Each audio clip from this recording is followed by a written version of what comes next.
Red Rock, north of Tombstone, Arizona Territory. Early morning, November 8, 1881. Robert Pickett, accused of a murder in Tombstone, he was to be returned to Tombstone to stand trial in the United States Circuit Court. You let me out of here! You ain't got no right to hold me in here. You hear me? You let me out of here!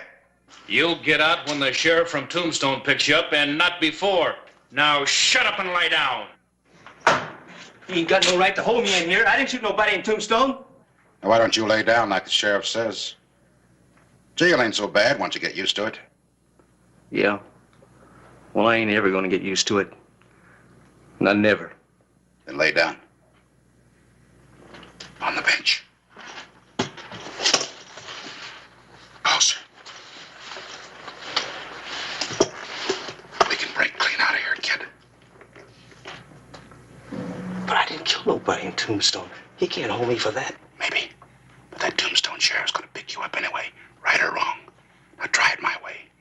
Free or dead. There ain't no in between.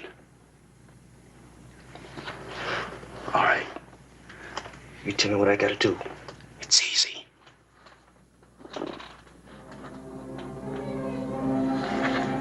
I ain't a man exactly without friends.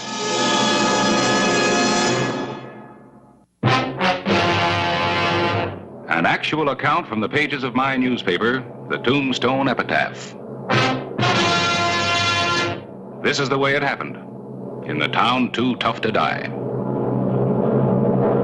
Tombstone Territory.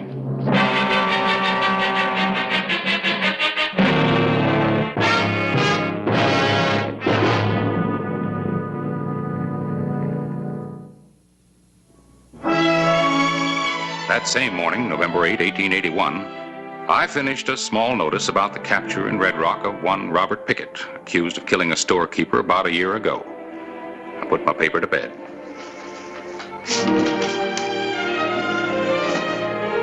I went to look in on the sheriff, Clay Hollister, who was riding out to Red Rock. Hello, Harris. You're up kind of early. Late. Up kind of late. Excuse me. Oh, thanks, Jim. Sometimes I get the same feeling about bedding down my press that you do about saddling your own horse. Yeah, I know what you mean. Do it yourself, you know it's done right. Particularly for a long ride. Where you headed, Sheriff? Business. I hear you're going to Red Rock. I'm going over to Johnsonville. I thought maybe we'd ride part way together. Two are a lot better than one, with the Apaches straying off the reservation the way they are. Well, sometimes with Apaches, it's better to ride alone. All right, you have it your way. Rumor is you're bringing Bob Pickett back for trial. Sheriff Pickett's a no-good killer. Bringing him back's a waste of time. If it was up to me, I'd let my .45 save the taxpayers some money. Mr. Dempsey, under the law, a man is innocent until he's proven guilty. You don't know Bob Pickett. He's a ruthless murderer. He shot my partner down in cold blood. Everybody knows how you feel about him, Mr. Dempsey, but I think I'll wait for a jury's verdict. All right.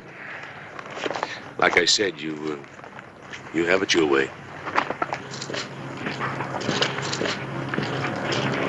Clay, take Jim with you. I gotta leave somebody here to mind the store. He's been talking revenge ever since Pickett killed his partner. Well, there's no place in the law for revenge. Nor in a newspaper. Could spoil an editor's whole purpose. In a lawman, it could spoil his aim.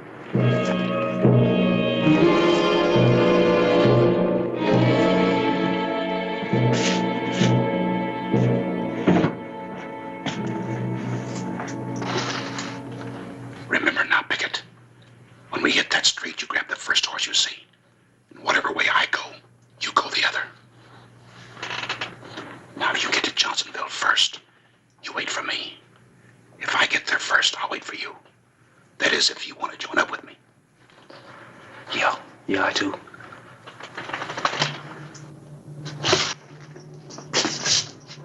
What are you trying to do, starve us to death? It's about time you gave us some grub, ain't it? We ain't had some supper.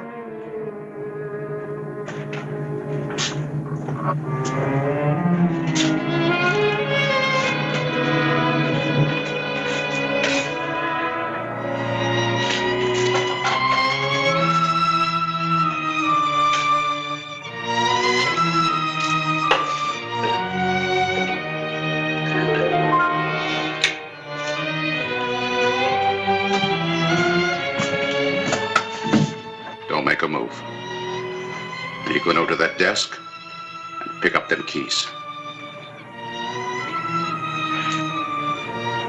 Now, you got a wife, Sheriff.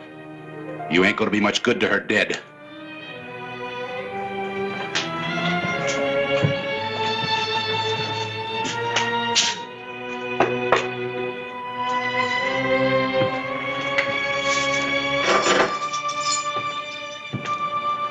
Hold it. Now throw him here. I said throw him. Right there, keep still.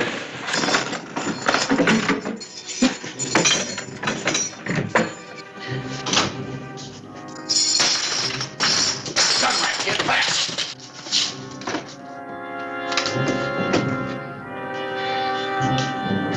Come on, come on.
Hold it. All right, pitch it here. Real easy. Real easy. Well, I wasn't shooting at you. I was shooting at them.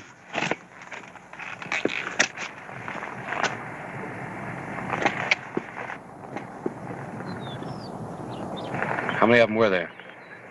Well, there's one this morning, but 3 haven't been following me since noon, but I've only seen 2 around here. Where's your horse? He's down there. You better go get him.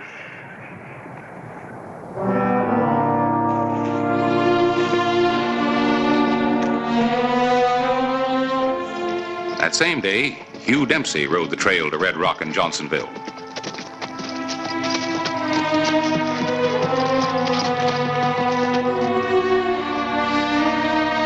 Dempsey was determined that Pickett would never return to Tombstone.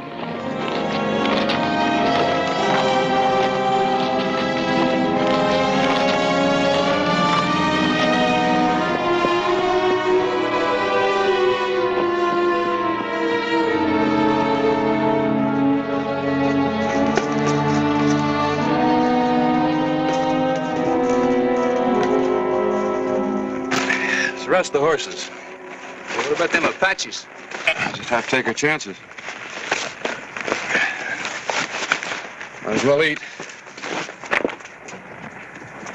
You know, it's a little risky traveling around this country without food and water. Well, I was only going as far as Johnsonville, and them Apaches forced me out of my way. Well, I got enough for 2. Thanks a lot. I won't eat much.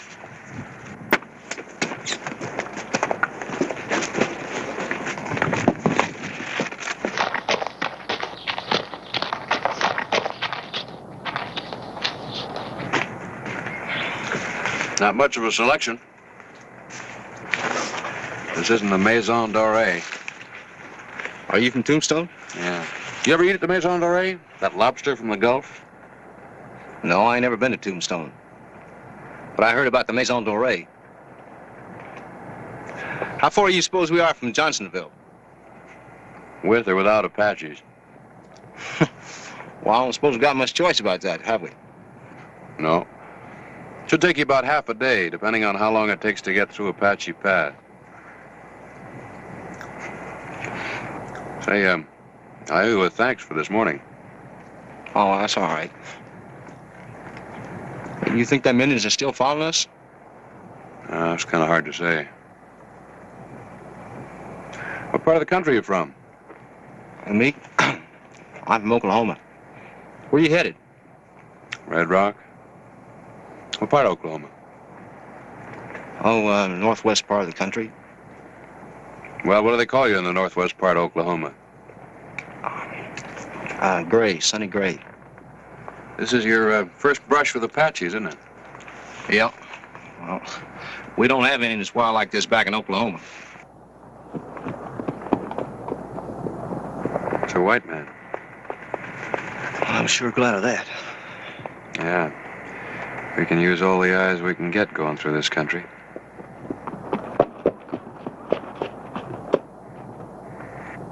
It's Hugh Dempsey. Hugh Dempsey? Yeah, Hugh Dempsey. Do you know him?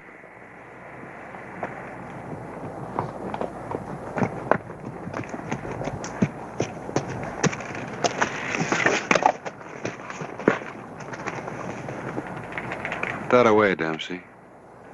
That's right, Mr. Dempsey. You don't need it. I don't. You put down that rifle. Now drop your gun belt. Drop it. What's this all about? You know who this man is? Yeah, I just met him. His name's Gray. This is the man you started out to get. His name is Bob Pickett.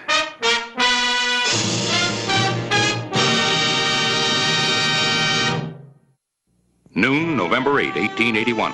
The party headed back to Tombstone. Now Sheriff Hollister knew a great deal more than he had before. He suspected even more than that. I'm gonna let him know in Tombstone you gave a murderer back his gun. This is Apache country. You can't let a man go unarmed.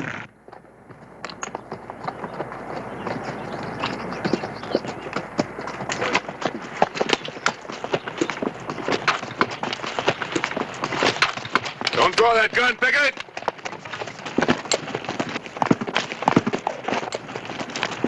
All right, hold it. Get out of here, Pickett. Save yourself.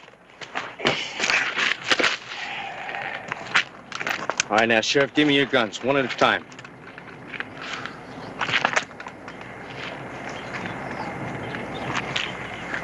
I guess you know he tried to shoot you in the back. That's a lie. He figured it was safe. He'd trick you into going for your gun, then the killing would be self-defense. That's another lie. I just tried to draw his attention so you could get away. I want to hear it from you, Sheriff, and I don't want no lies about it. Charge against you in Tombstone's murder.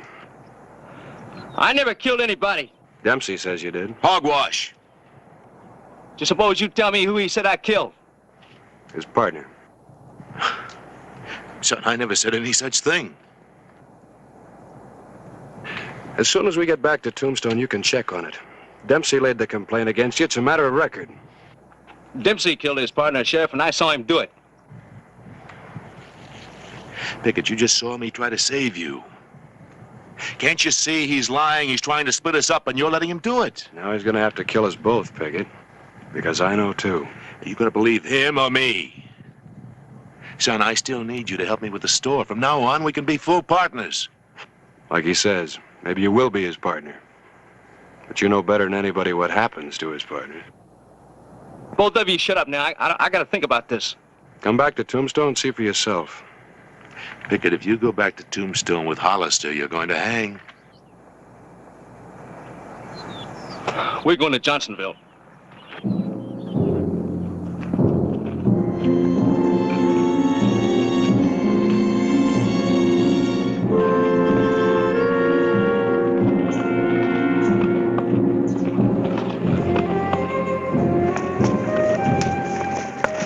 The afternoon of November 8, Sheriff Hollister, Pickett, and Dempsey rode the trail to Johnsonville. All the guns still in the hands of Pickett.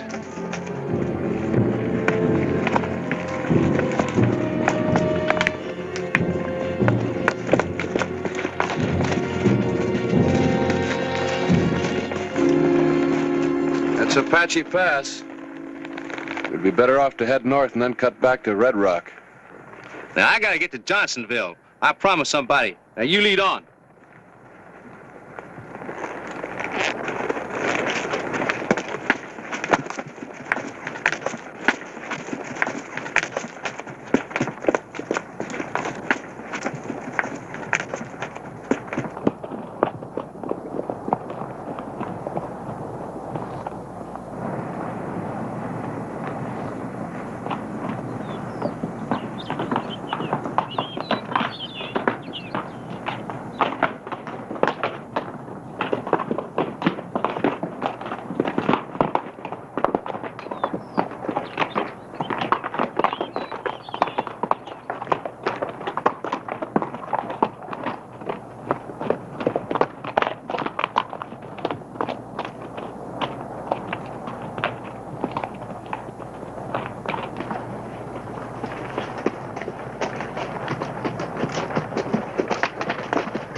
What are you stopping for? Go on.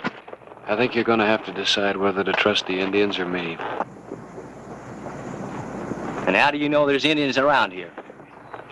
I don't. But if there are, I'll be more help with a gun. So will I. And supposing there ain't no Indians? And either way, you keep your scalp. You see, I need you back in Tombstone alive, just like you need me to help fight Apaches. If there are any. No. We going just like before. Get going.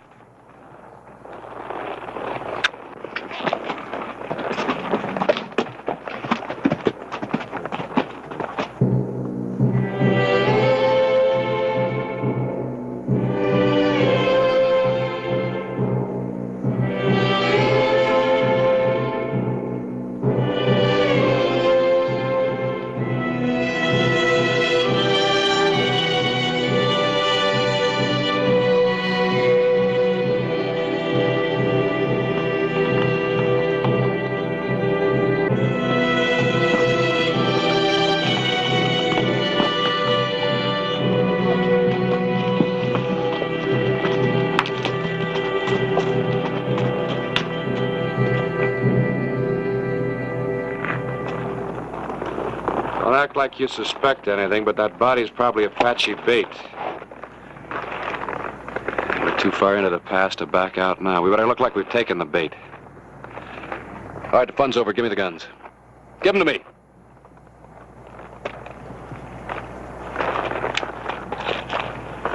Give Dempsey his. Give it to him, but keep an eye on him. Now we're going to gallop in there just like they expect us to. And follow my lead. Let's go.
You're under arrest, Dempsey.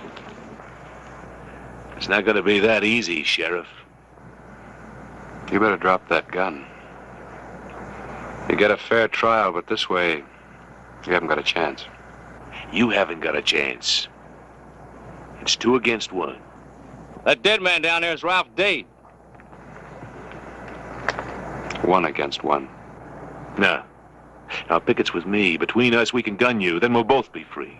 Mr. Dempsey? Did you say I killed your partner? No, sir, no, of course not. We both know I did it. There's one way to find out for sure.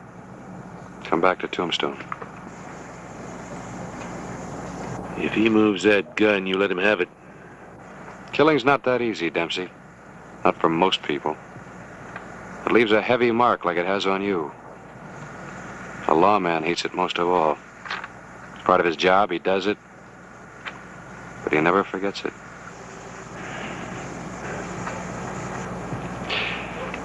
Pickett, tell the sheriff you were with me. I don't think so, Dempsey. If you shoot, you shoot alone. I'm betting the boy's not a killer. I know you are. I'm putting you under arrest now. Drop that gun or use it.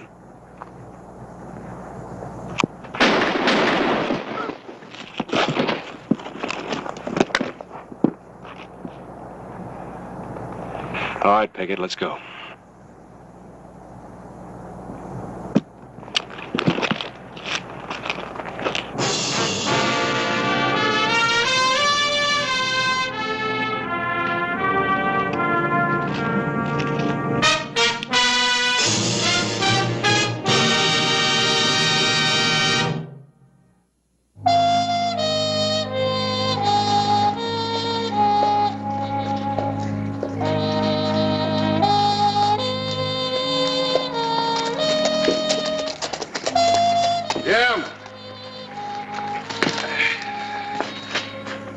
Jim! Well, what's all the shouting about? Oh, hello, Harris.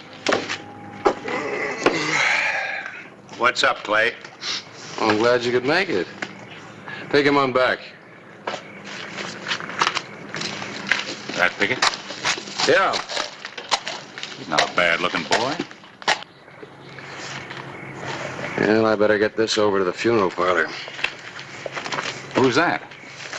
Dempsey? Pickett killed him, too? No, I killed him. He was trying to resist arrest for the murder of his partner. Dempsey? Never even occurred to me. No wonder he was so anxious to see Pickett dead. Wouldn't it be ironic? How's that? They buried Dempsey next to his partner on Boot Hill.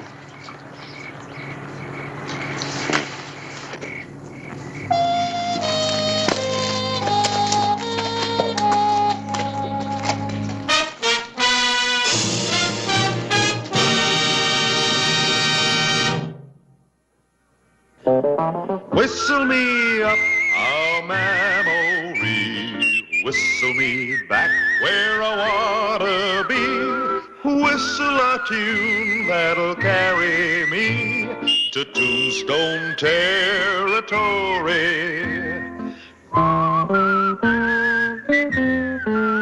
If your past has run afoul of the law, it's a handy place to be, 'cause your future's just as good as your draw in Tombstone territory.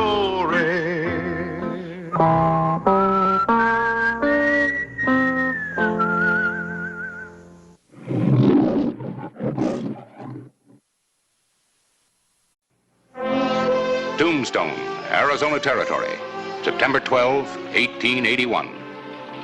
There's something almost monotonous about a silver rush. Just about the time one wave of lucky prospectors begins to calm down, a new strike is made. And Tombstone is bursting at the seams again, with new plutocrats making the most of it, and thugs and sharpies doing their best to separate them from their money. Nothing for Doc Cunningham to do here. No, just the coroner.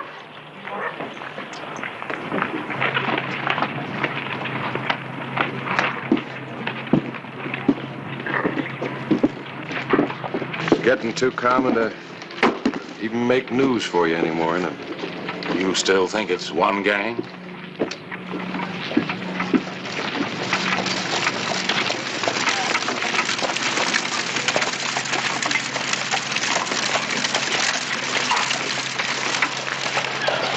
Real pretty woman.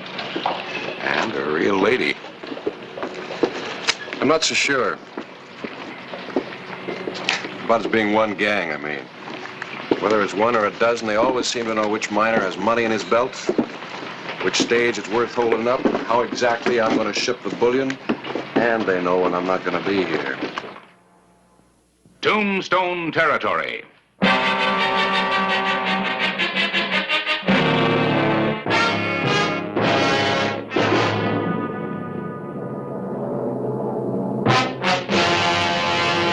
An actual account from the pages of my newspaper, the Tombstone Epitaph.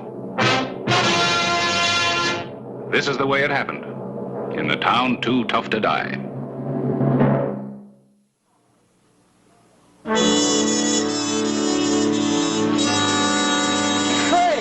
Clay Hollister. Jack. Month of Sundays since I laid eyes on you. Sure is. This is Harris Clyburn, editor of the Epitaph. Hoodoo Jack Oliver. Lucky Jack Oliver.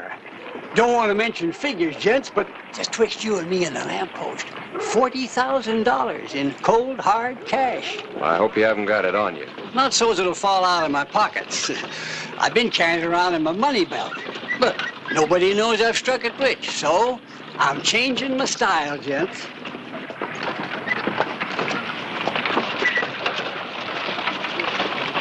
Get the idea? I hope not. Don't it say diamonds? I'm keeping my money on me. Look, Jack, don't ask for it. This sheriff's made you suspicious. After supper tonight, gents, I'm asking all my friends to meet me at Sam's.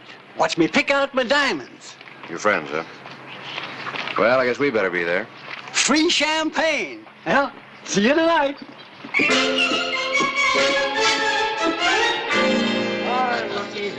Well, Lucky Jack, how do you like that one? Huh? Only $1,800. $1,800. Well, they're all here. Keep them coming, Sam. I'll take that one. How much? $4,200. $4,200. And somebody fill up this mug of mine. Oh, boy. How do you like that one? $1,800. $1,800. Pay the man. Hey, Jack, here's the cream and the Bearcat of the lot. Just got it out of the safe. And only $10,000. $10,000? You must think I'm drunk. That's black. You gents ever hear of a black diamond? No. Lady, is this real? That's the most beautiful thing I've ever seen in my life. She must small, huh? Well, wait a minute, missus. Too bad she wouldn't stay for a little drink of champagne. Well, if the lady says so, pay the man. Yes, sir. Now, everybody to the Tivoli Saloon. Yeah, let's go. If I can get down out of here. Come on. You better leave these in Sam's safe.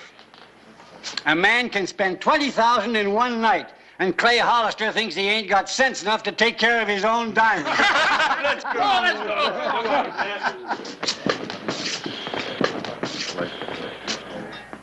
Well, they say there's a Providence that looks out for fools and drunks. Yeah. Well, just in case Providence is sitting down on the job, I'll have my deputies watch him, too. Lucky Jack Oliver, fourth stab victim in week. Well, I guess I need some new deputies. Lucky Jack, huh? Looks like striking it rich was the unluckiest thing that ever happened to him. A knife again.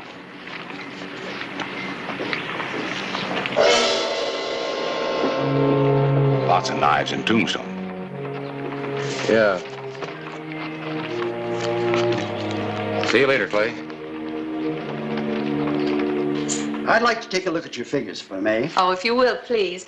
I've grown to depend on you.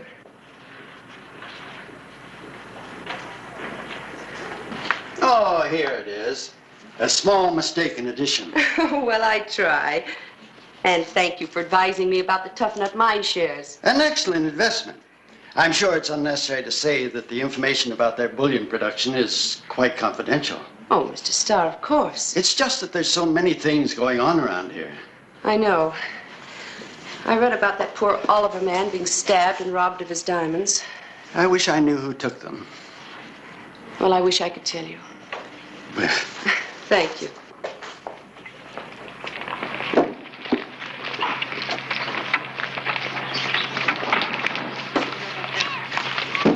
Do you have them with you? Bring them to my home.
On her way out to her home, Mrs. Curtiz was followed by one of Tombstone's undesirables, who in turn was followed by Sheriff Clay Hollister.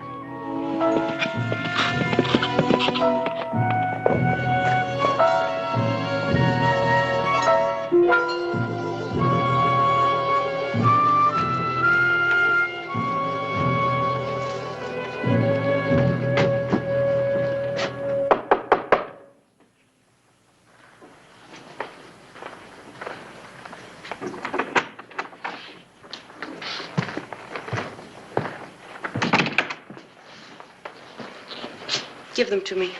Yeah, sure. This is a real good haul.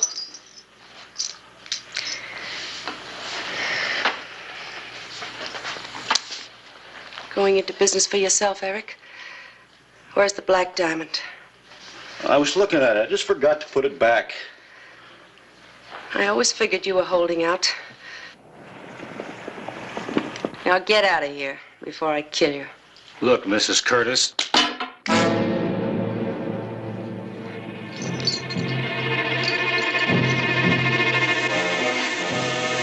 When it comes to killing, you're talking to a man who knows how. Don't do it, Eric. You just had me killed now, so I have to kill you. You can have him. You can have anything.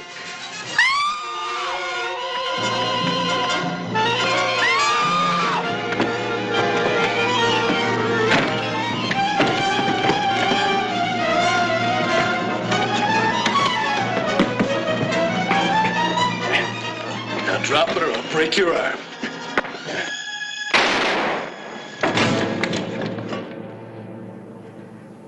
I thought he'd kill you.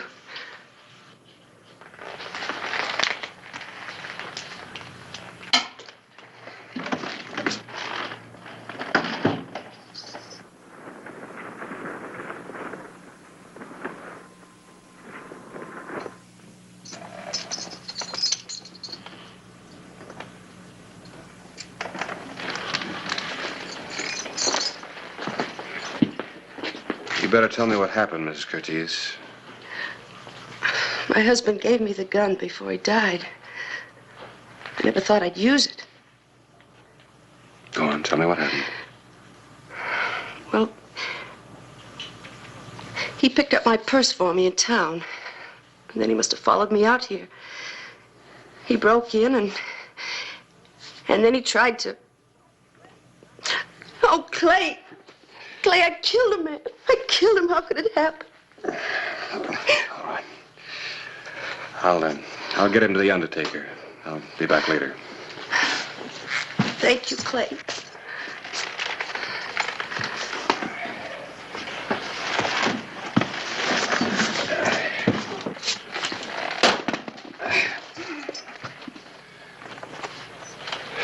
This keeps up, we'll have more people in Boot Hill than we got in town.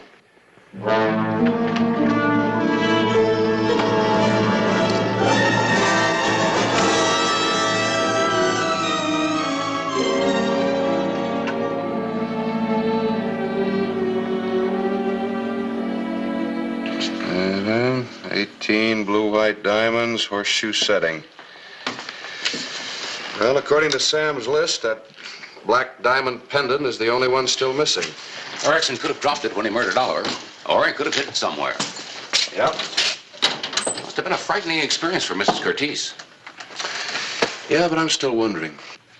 Wondering? About those diamonds, about that gentlewomanly little derringer, and about why it was used. Mrs. Curtis? Lucky Oliver was right. This sheriffing has made you suspicious. Could be. Well, what are you going to do? Get to know a gentlewoman a little bit better. You know, I sure miss Erickson. But there's some satisfaction splitting 3 ways instead of 4. I still don't like one of an outfit killing another. Makes me uneasy. There's another thing I don't like.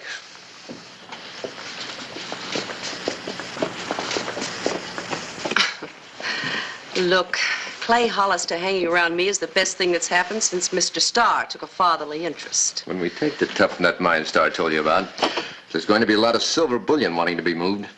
And I'll take my usual shopping trip to Tucson. Now, you boys better go, huh?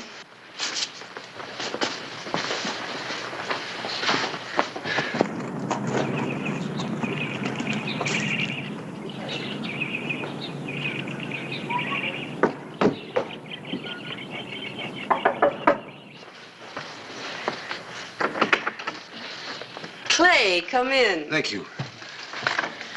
Oh, you look beautiful, Sarah. Thank you.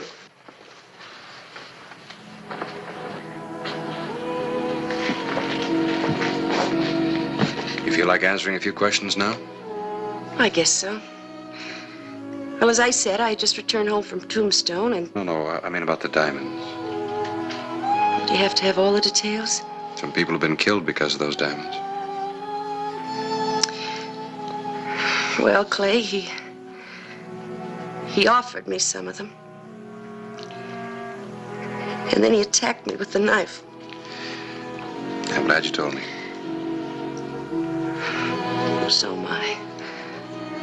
Because I couldn't keep anything from you now. I never want to. Clay.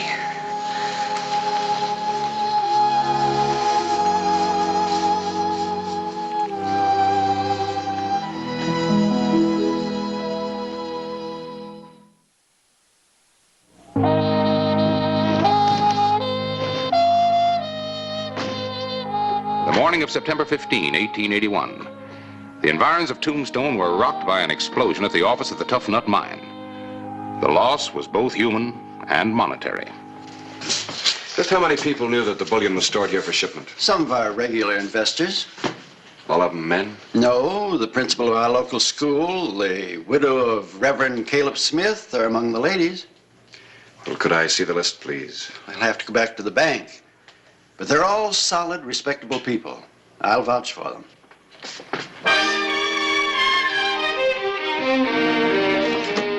Here's a list of our investors, and I still vouch for them. Thank you.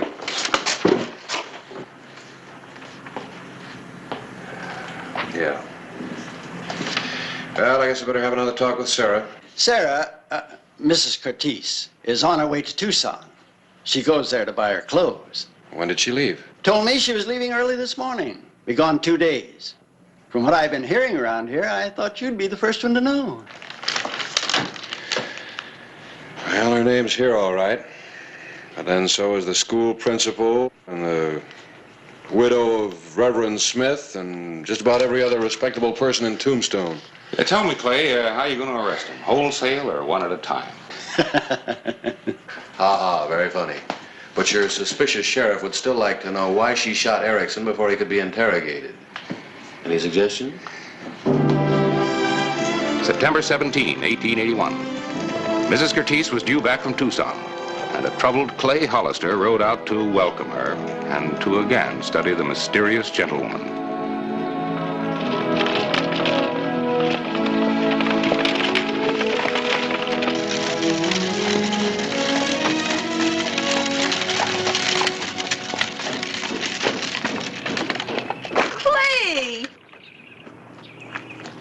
What are you doing out here? I just wanted to see that you got back all right. Oh, well, come on in the house.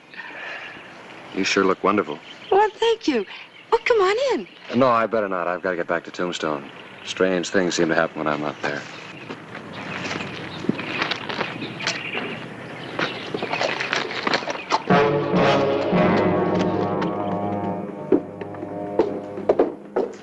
Personally, I think you're jumping to conclusions. Clay, you told me yourself she has imitation jewelry by the handful.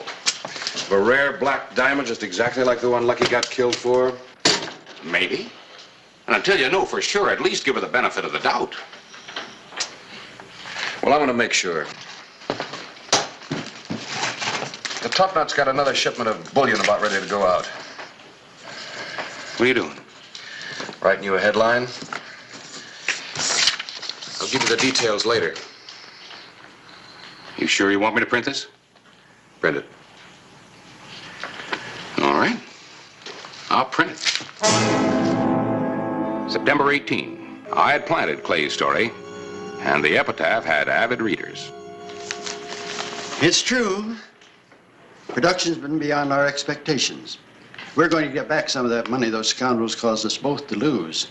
But I can't understand the editor printing this story. Every detail is here. And the sheriff made a particular point on keeping this shipment secret. Clay Hollister? Mm-hmm. Well, thank you for relieving my mind about the loss from the holdup. Oh, anytime, you know. Thank you. The night of September 18. Clay, what's troubling you? Oh, nothing. Clay, dear. Oh, I just don't like to upset you. All right, I'll tell you. Did you see that article in the epitaph about the shipment from the Tough Nut mine? Well, I planted it. You planted it? You mean there isn't any shipment of bullion? Oh, there's going to be a shipment, all right, and a very rich one. But it isn't going out on the stage with my deputies. I don't understand. They're taking out a fake load. Anybody who holds up that stage will get empty boxes for his pains. I'm taking the real bullion on the back roads, plain wagon, all by myself. The morning of September 19, a reception was being planned for the deputies and Sheriff Hollister. No. I tell you, the deputies will be guarding the real shipment on the stage. Why would he lie to you? Because he knows. How? You'll have to kill him. Hollister? Not me. I still got some living to do. Ned and me'll take care of the deputies. As for Hollister, he's your lookout. All right, I'll look out for him. I have to.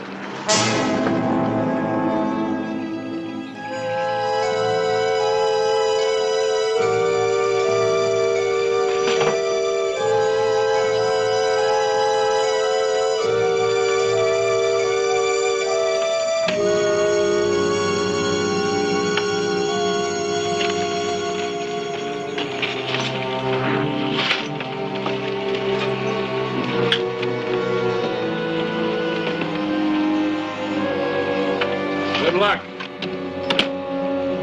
Get up, Rick. Up, Ned.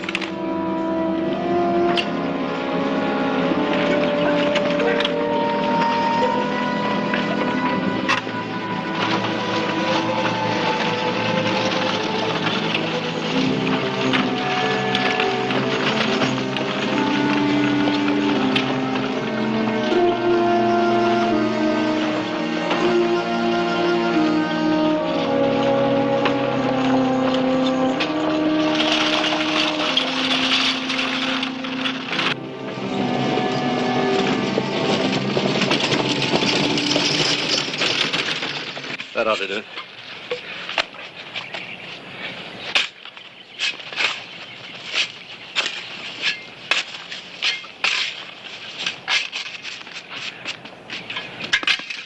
This piece of tin will set the dynamite off all right. All we gotta do is wait for him to get to us now. Come on.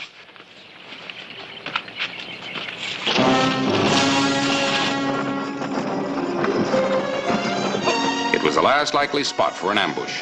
Sheriff Clay Hollister hoped he owed Mrs. Curtiz an apology.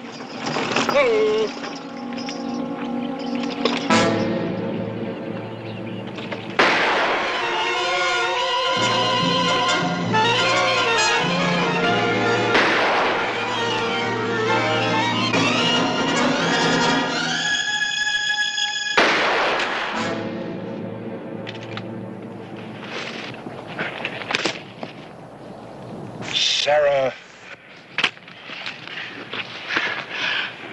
Oh, Clay. I'm sorry, Clay. Yes, so am I. Well, I guess you'll live. I'm not so sure I want to. I don't like jails. Clay, I didn't believe you about the bullion. The boys are at Mule Mountain, waiting to ambush the stage. Dynamite. Well, thanks for telling me. I wish I'd told you a lot more sooner. I'll send a doctor back for you. Clay, I'm glad I missed.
Until I get right on top of that piece of tin.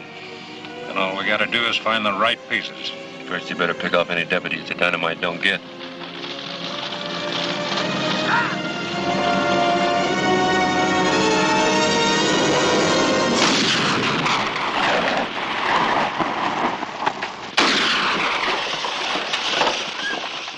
All right, drop the pistol.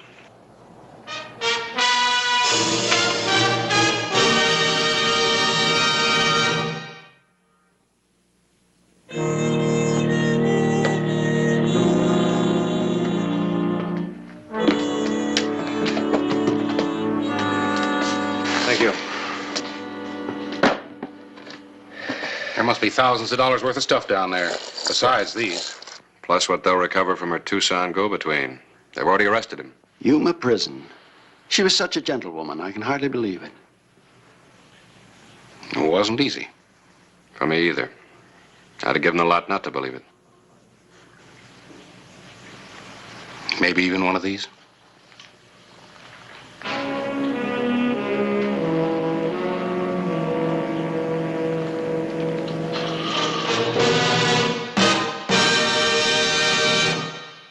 Whistle me up a memory, whistle me back where I wanna be, whistle a tune that'll carry me to Tombstone territory.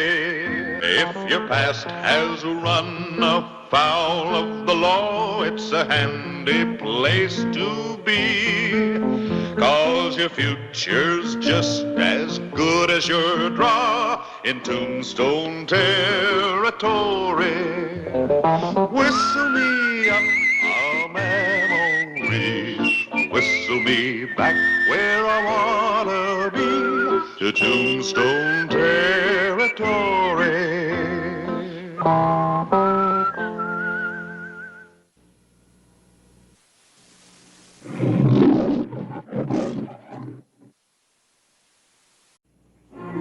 June 23, 1884. A train was passing close to Tombstone, Arizona Territory, carrying a party of roistering political conventioneers headed for Chicago. But two of the men on the train were not going to Chicago. Here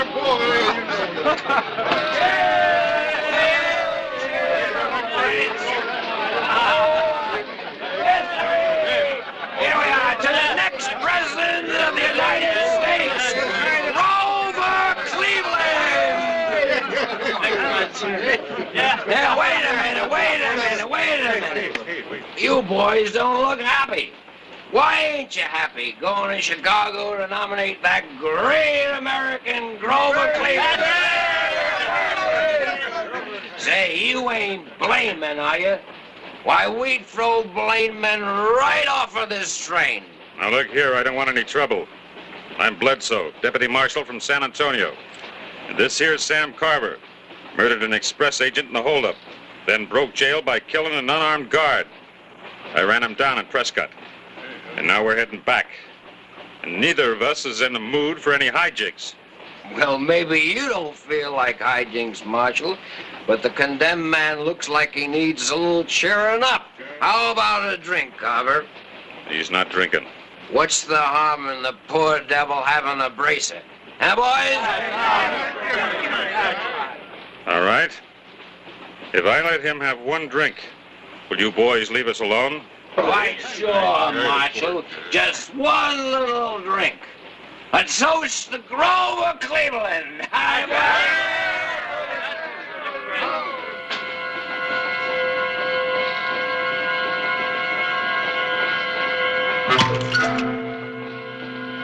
Stand in your tracks. First man that moves, I'll kill him.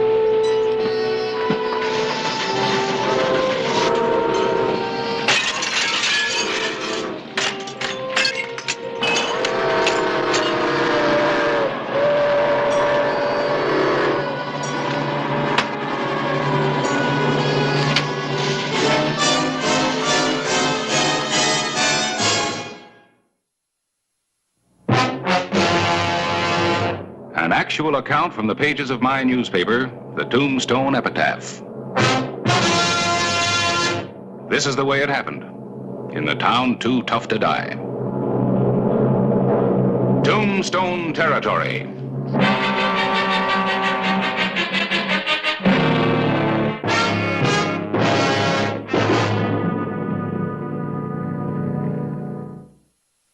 June 24, 1884. Morning, Clay. Bringing your diary up to date? No, accounts, bookwork, reports. People have the idea that being a sheriff is 1/10 chasing after criminals and 9/10 sleeping in the sun. Ah, don't get yourself all riled up so early in the morning. It's bad for your liver. And I hear you've got somebody to chase. Yeah, Sam Carver. He was being taken in for murder when he jumped a train last night north of here. Sam Carver. Wasn't he mixed up in that cattle rustling and butchering ring here about 3 years ago? That's right. I couldn't prove anything definite on him, but feeling was running so high in town that I had to move him out of Tombstone for his own protection. Say, I'm gonna go out and talk to his sister, Amy Hendricks. She and Roy are mighty good people, Clay. Hard workers, devoted to that youngster of theirs. And it's a wonder what they've done to the old Walker place since they took it over. Now, why ride out there and get Amy all upset about her brother? She'll get the news soon enough. Lucy? What do you mean? Well, Carver's on foot without money and supplies. He just might head for the place where he's sure getting help. If he suddenly showed up there, Roy and Amy might get involved. I want to make sure they don't.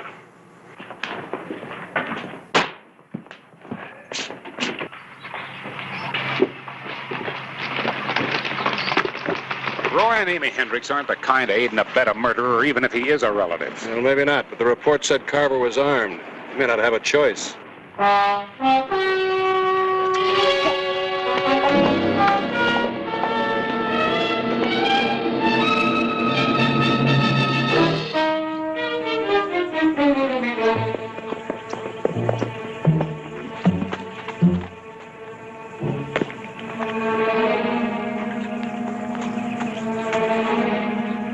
Bruce. Hi, Mr. Hollister.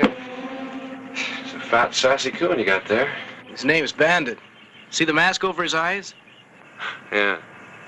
So your folks home? Well, Pop ain't, but my mom is. Bruce, it's almost lunchtime. Well, hello, Clay. What brings you out to see us? Well, You better go wash up, Bruce. Yeah, sure. See you later, Mr. Hollister.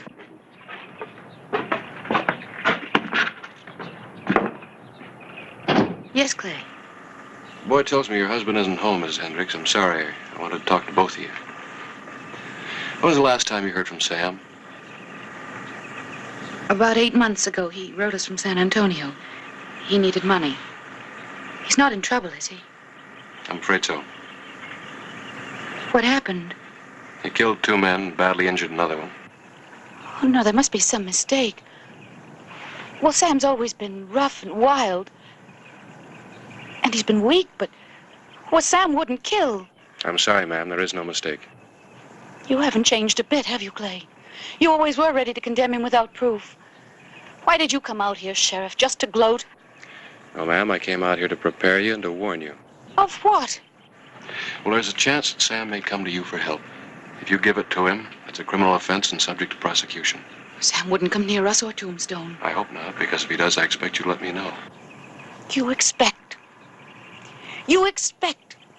Even if he were to come here, what right have you to expect me to betray him? My right as the representative of the people that gave me this badge, your neighbors, friends. Would you betray them? Go away, please. Times I'm not overly fond of my job. This happens to be one of them.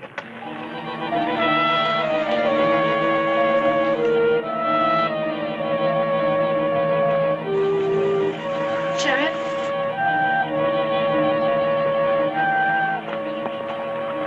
I suppose you were just doing your duty. I'm sorry.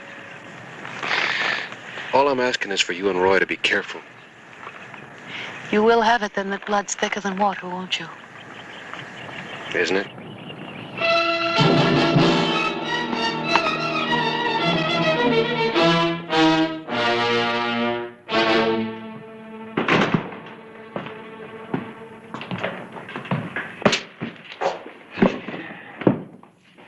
Well, the majesty of the law seems a little crestfallen. Harris, there ought to be a special course in how to deal with women. Kitten have claws? Oh, no, not that, but I did get her upset. Maybe you're right. Maybe it is all for nothing. One thing I've learned in a checkered career, Clay, the view's terrible looking backward. If you made a botch of things, forget it. Thanks. And as for women, you could study them for the rest of your life and wind up an ignoramus on the subject. As Alexander Pope said, woman's at best, a contradiction still. Miss Clyburn, you're a great comfort to me. Not me. Alexander Pope.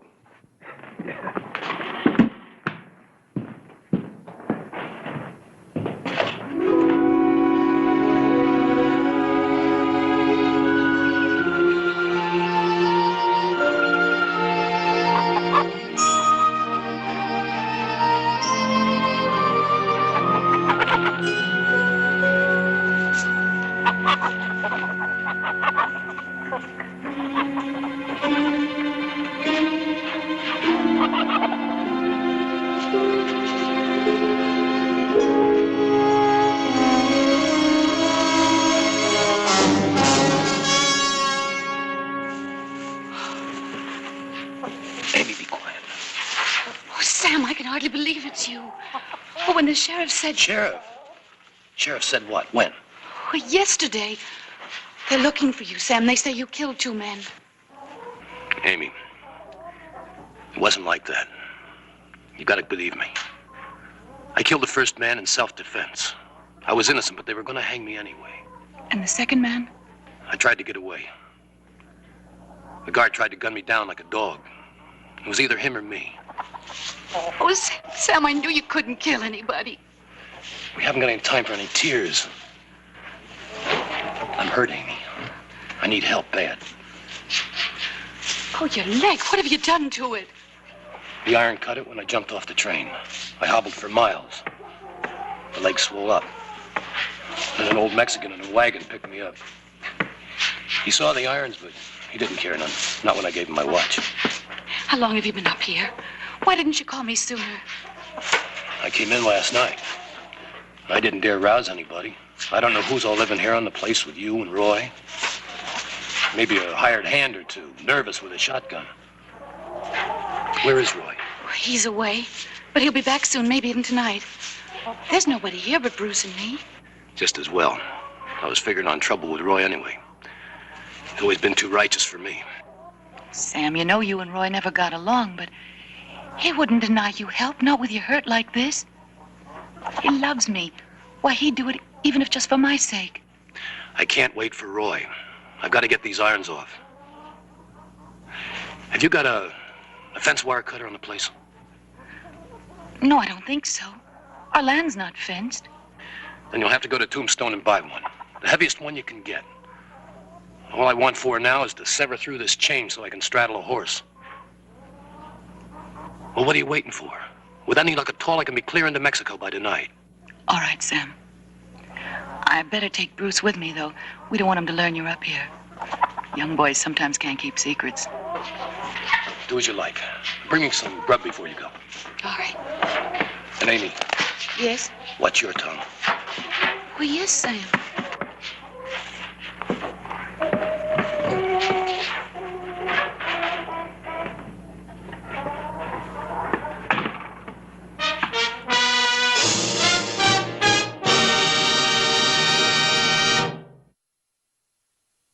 Well, now here's the muslin and the thread. There's the beans and the bacon. Now, was there anything else, Miss Hendricks? No, I think that'll be all. Huh? Oh, Roy asked me to get him a pair of wire fence cutters, the heavy kind. Oh, you built a fence, huh? I've just got the ticket for Roy.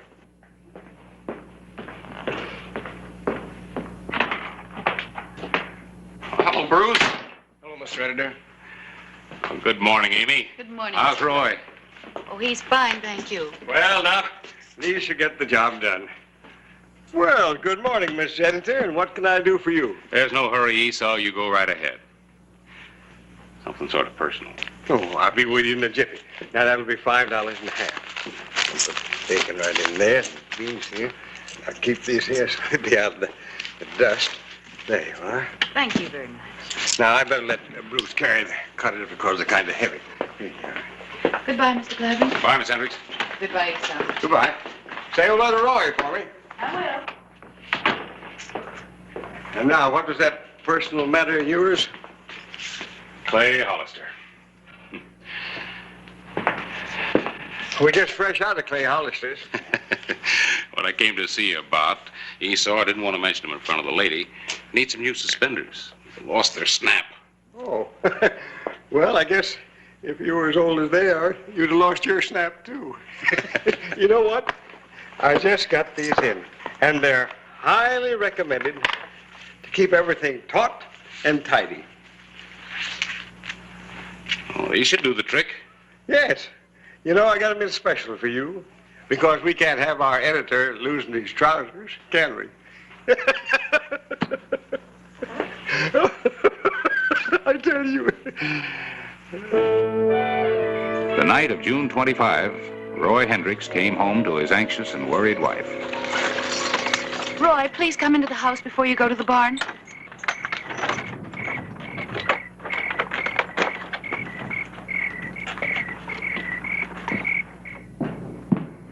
Amy, what's wrong? It's way after midnight. Is Bruce... No, darling, he's all right.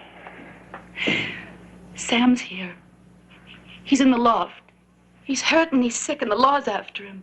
Amy. Roy, please. They say he killed 2 men, but he told me how it happened. He couldn't help himself.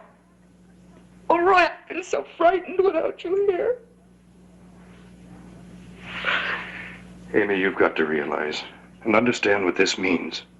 If Sam's in trouble with the law, innocent or not, We don't dare get mixed up in it. But he's so sick. And they had chains on his legs. I went into town to get a cutter to get him off, but by the time I got back, he was burning up with fever. He was too sick to get away like he wanted to. All right. But sick or not, we've got to find some way to get him out of here.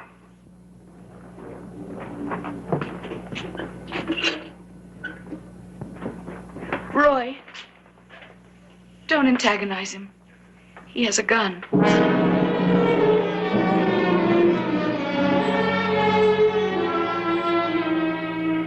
Let's see that leg.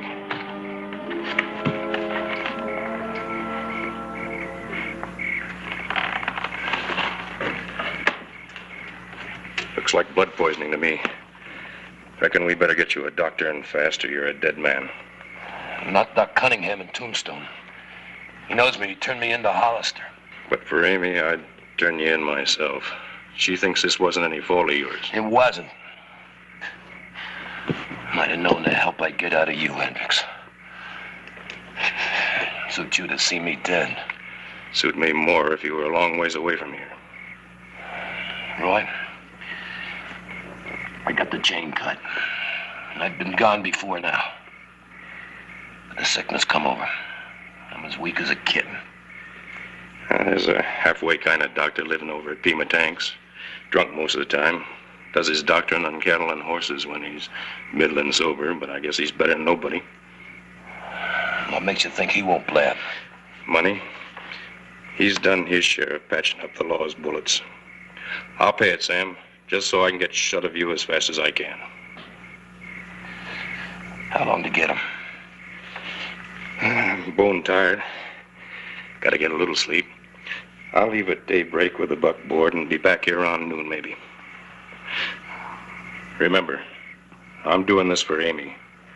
If I had my way, I'd run you off as you are or turn you over to the sheriff. Thanks. I'll remember.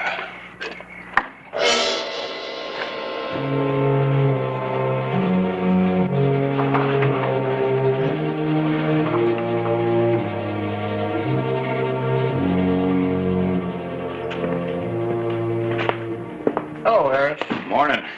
I was passing the telegraph office, and this just came through for you. Oh, thank you. It's a follow-up on the Carver case. Bledsoe, the deputy marshal, had a concussion, but he'll be all right. Oh, well, now I don't have to open it. What do you mean? Oh, you told me what it said. Well, naturally glanced at it as I brought it over. My newspaper instinct. Naturally. Hey, this description of Carver's interesting. Description? You know what he looks like. Yeah, but I didn't know he was wearing leg irons when he jumped off the train. Leg irons? Yeah. First information said he'd freed himself. Harris, if Carver's weighted down with irons, he's got to be close around here somewhere. And he's got to have help to get rid of him. Well, what's the matter? Clay, it might just be. Oh, confound it, it's got to be. What has to be? Amy Hendricks was in Stelling's yesterday buying fence cutters. Big ones. Now that I think of it, the Hendricks place is unfenced range. The deputy's due back here in a couple of minutes. Tell him where I've gone, have him stand by around the office. Now, there wasn't much doubt in Sheriff Clay Hollister's mind, or mine either. Sam Carver had to be at the Hendricks Ranch. Carver was a tough enough proposition in himself, but there were to be added complications. Not wanting Bruce to know about his uncle, Amy had kept Carver's hideout a secret. Come on, Bandit. You gotta learn how to walk with a leash, and I can take you into town with me. Come on, Bandit. Don't you ever want to learn nothing? Come on. Bandit! Bandit, come on! Bandit? Bandit, where are you? Bandit! Don't you think you can get away? Bandit? Mom! Mom! Shut up, it's your uncle. Mom!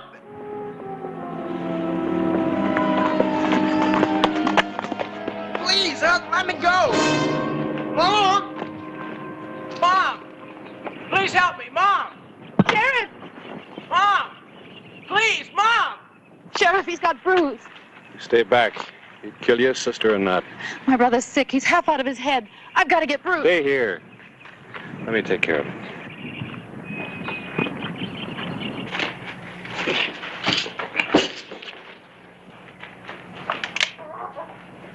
Hello, Sam. Let's you and I talk this over. No use to talk, Sheriff. You know I'm holding all the cards. Make your fight a man's fight. Let the boy go. You want him to stay healthy? Take off your gun belt. All right, Sam. Just don't hurt that boy.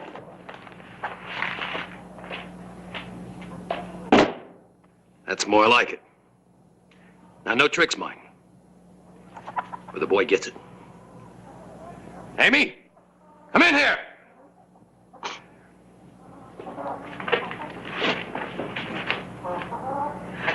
Sam, he's your own nephew. It's no good. He's already killed 2 men in cold blood.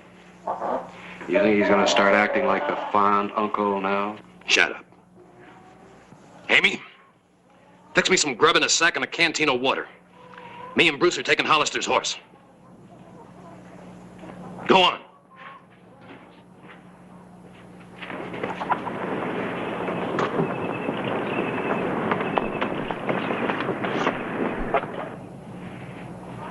You can't ride very far. If that leg doesn't get you, I will. Not with this little insurance policy on the saddle in front of me. If the law comes within gun range of me, the brat dies. Now go on outside.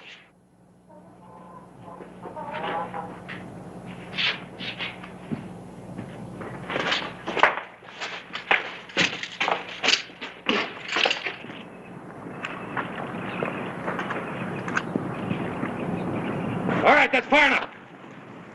Turn around. Go get the horse. Bring it here.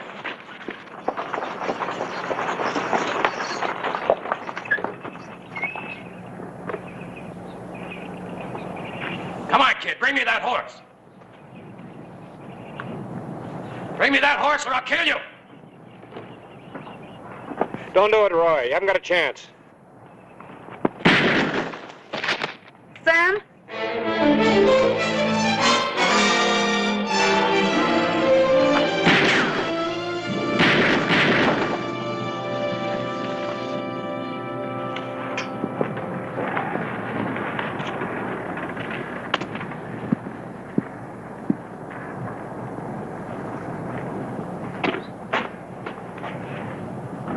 Are you all right, son? Sure, Pop. Bullet went clean through. Nothing busted. How about the other one? You won't have to do anything for him. Let's get him inside.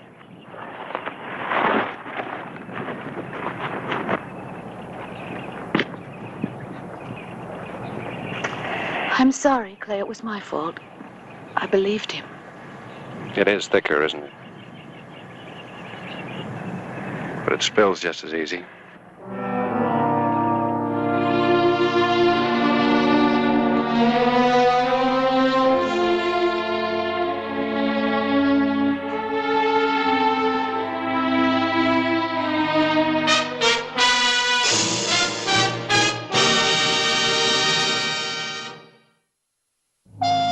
June 27, 1884. Buy some breakfast? Oh, no, thanks. I've had mine. Wait a minute. This might interest you.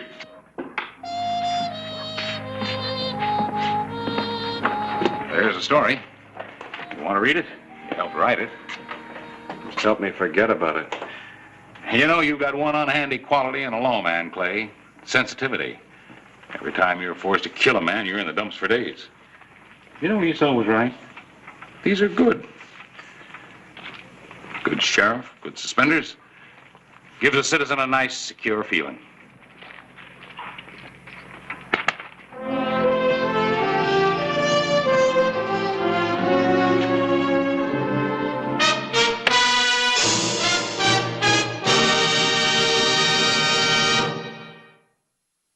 Whistle me up a memory, whistle me back where I wanna be. tune that'll carry me to Tombstone territory.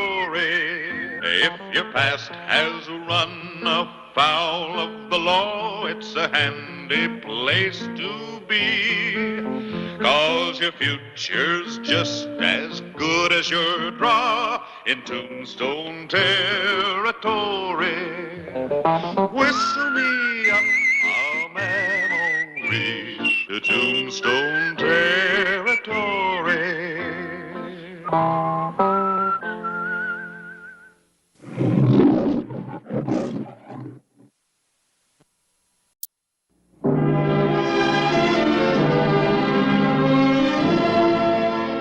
Tombstone, Arizona Territory, July 8, 1885.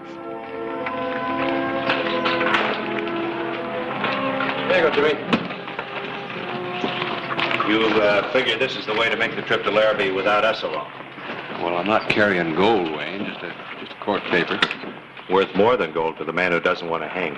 Clay, be careful. Well, if I run across him, I will be. And while I'm gone, don't you get any holes in your star either.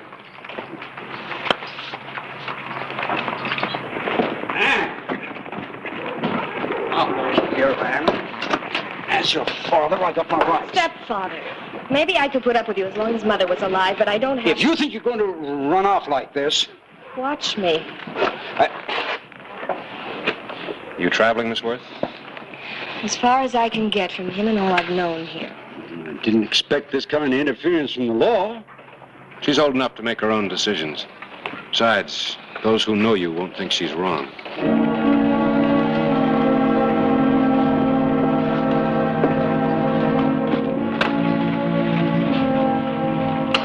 All right, Smokey, line them up.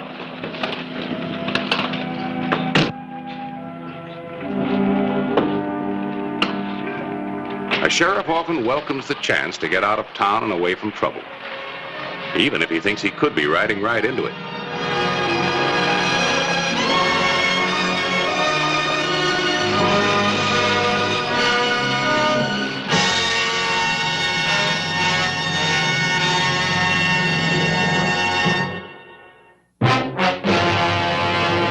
An actual account from the pages of my newspaper, the Tombstone Epitaph. This is the way it happened, in the town too tough to die. Tombstone Territory.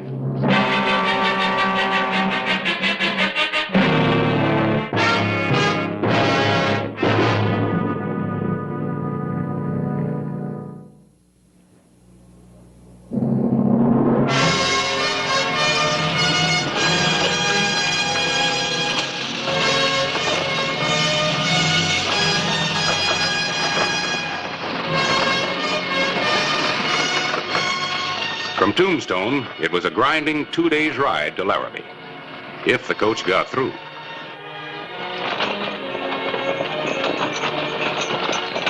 Would you say this is a dangerous run to Larrabee, Sheriff?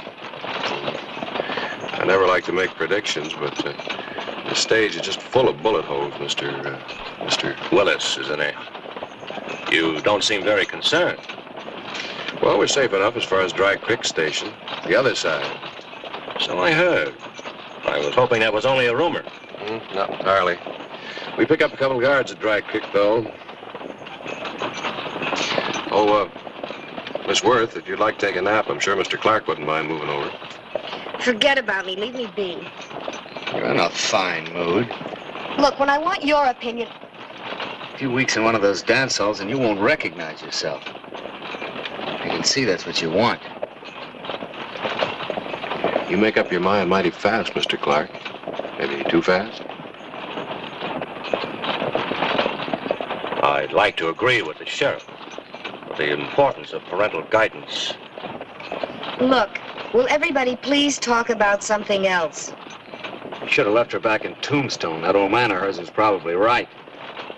What are you, a gunfighter or just learning how? I've learned well enough to... Why don't you leave the lady alone, Clark? We've got a long way to go. I agree with the sheriff. Let's be pleasant with one another.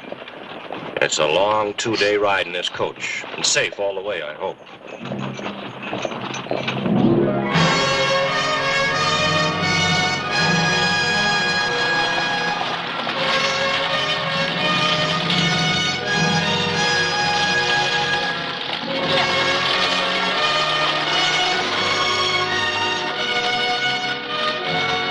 As miles roll by, a coach filled with 4 people seems to grow smaller as tempers grow shorter.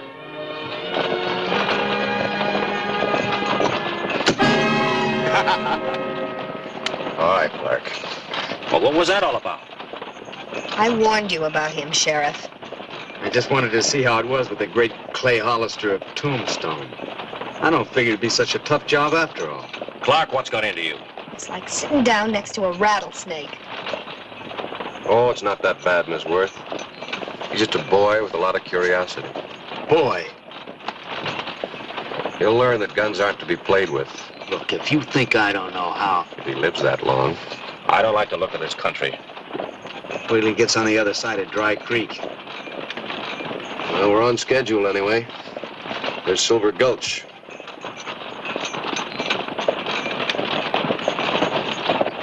Sounds like money. Somebody strike it rich at Silver Gulch. You've got to have a sort of special sense of humor for a lot of things around here. A party of people ran into some Indians years back. Their bones turned sort of silver. Got that name. Well, what do we got to worry about? We got the great Clay Hollister with us, guns and all. Why, just one look at him and a real bad man at hightail for the hills. Hey, Sheriff? I hope not. Don't like running after people to bring him back. Takes a lot of time, saddle leather. Sheriff, I'm a trifle curious about this trip you're making to Larrabee. Not that I know anything about law enforcement, really, but, well, I did happen to overhear something said to you back in Tombstone about a court paper you're carrying. Something about a murder case. Well, I see no reason to be mysterious about it since we're all so friendly like this. A man by the name of Rowan's under indictment for killing in Larrabee. He's out on bond. I'm carrying a key ruling from the circuit judge. Matter of life and death. Not mine, I'm pleased to say. It's very interesting. This Rowan a man you know? No. You ever seen him? No, not even that. I can't recall meeting you, Mr. Clark, in Tombstone. Just passing through. Not my kind of territory there. But Larrabee might be just the place for folks like me and Miss Worth here.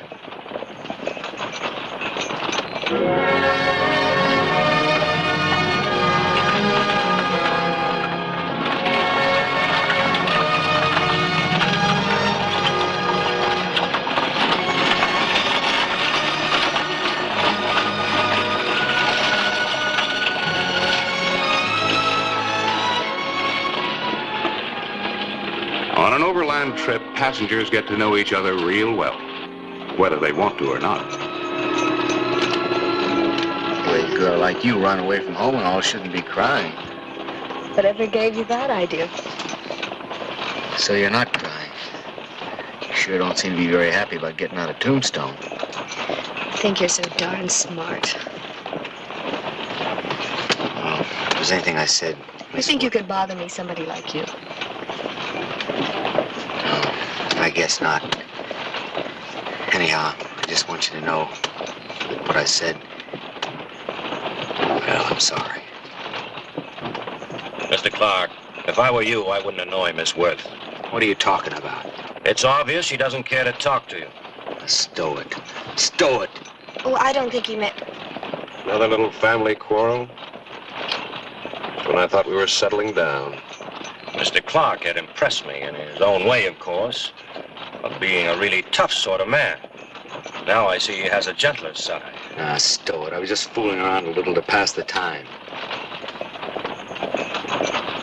Well, what are you staring at, lawman? I might as well tell you I don't think I can stay cooped up in here with that high-toned big man look of yours all the way to Larrabee. Now, Mr. Clark, I didn't mean to start all this.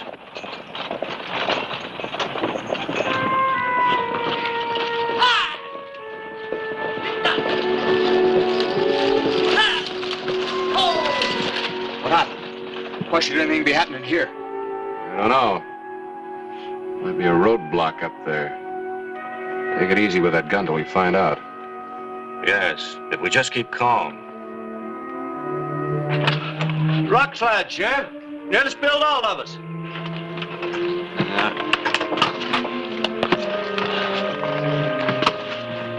You might as well stay inside, Miss Worth. There's not much you can do out here.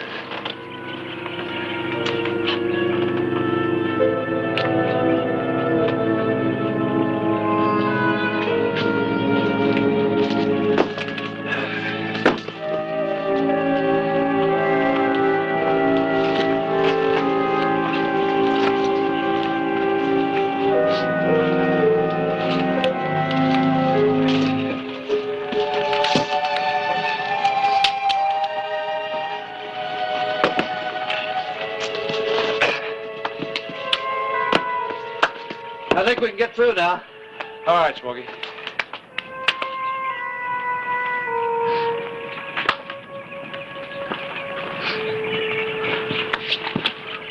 Driver, I'd like to wash my hands. I think we can spare a little water.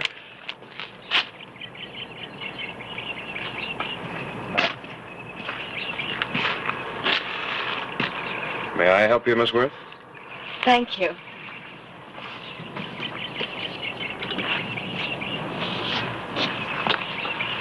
The exercise feels good. Not my kind.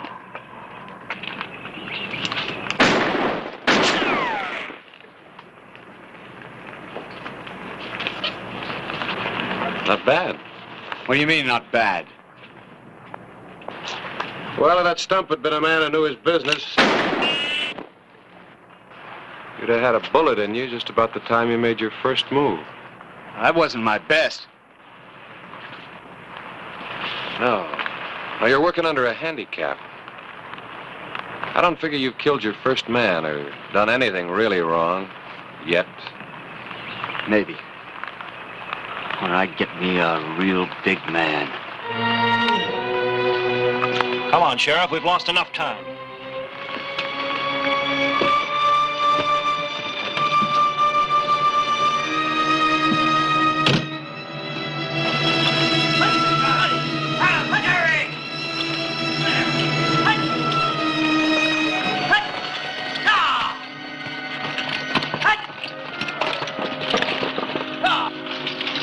The night of July 8, 1885.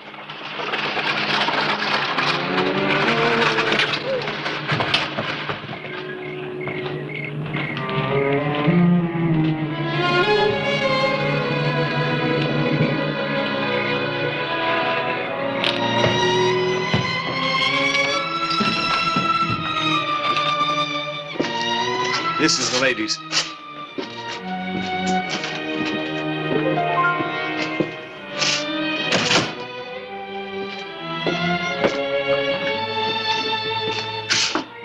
That's mine. All right.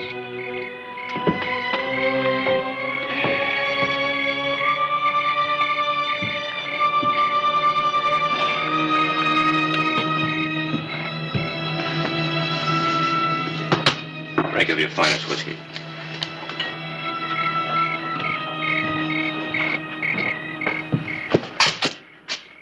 Those are the two men that are going to ride our guard? Never seen that pair before. Our two men better be here by morning, Sheriff Hollister. Yeah. Hollister? Not Sheriff Clay Hollister, the big man from Tombstone. Hey, couldn't be. Way out here so far from his protection. Those two horses out in front, are they yours? You asking questions, lawboy? I don't see any warrant. You? No deputies either. The sheriff's acting pretty bold, I'd say. You worked them mighty hard today. They haven't been watered yet. Is that right? Did you hear what the sheriff says? My. Well, I'll tell you, Sheriff, there ain't much help on the station here. Only the agent there. And he's taking care of us, so, suppose you take 4 bits and do the job yourself. Can we share a room, Sheriff, if it's all right with you? Sure. I'd say they'd make a nice pair, wouldn't you? Just lovely.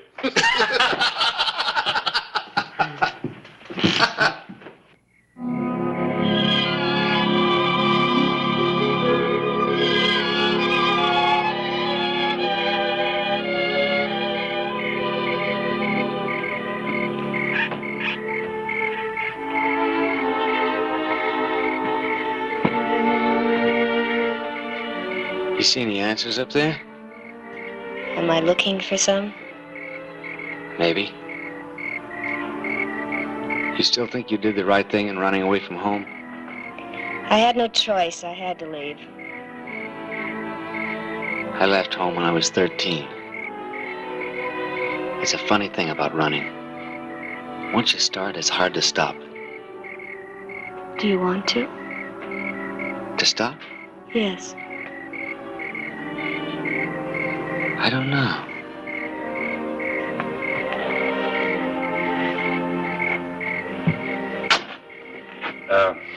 Dinner's ready. Guess you're hungry.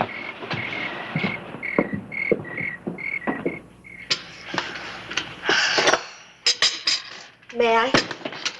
Sure, I'll help you. And then we all better turn in. We'll be making an early start in the morning. All right. I thought I might go out and get some air. Well, don't wander.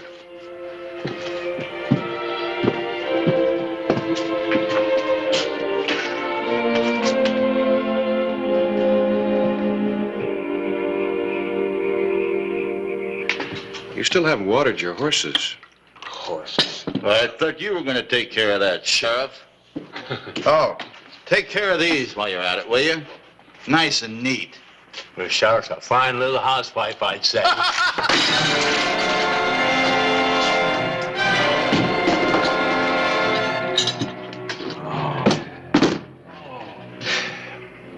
Sorry about those plates. Put them on my bill. Take care of these. And have them gone by sunup. Well, I'll go water their horses.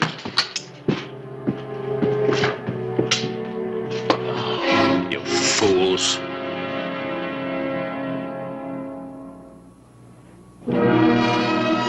The morning of July 9, 1885. A day's ride from Tombstone. A day's ride to Larrabee lay ahead. Guards didn't get here. Bushwhacked, you figure? Maybe. Can't wait now. Too bad. We might need them guards. Think so? I got a bad feeling this morning. We've had some mean holdups on this run. No witnesses. Anybody rather I'd get to Larrabee with a dead sheriff instead of a live one? Could be. You want to lay over here? Huh.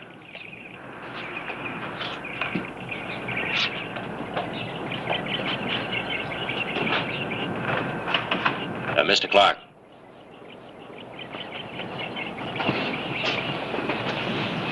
Allow me to remind you of a couple of things before we head on for Larrabee. Hurry up, folks. We haven't got all day. All right, go ahead.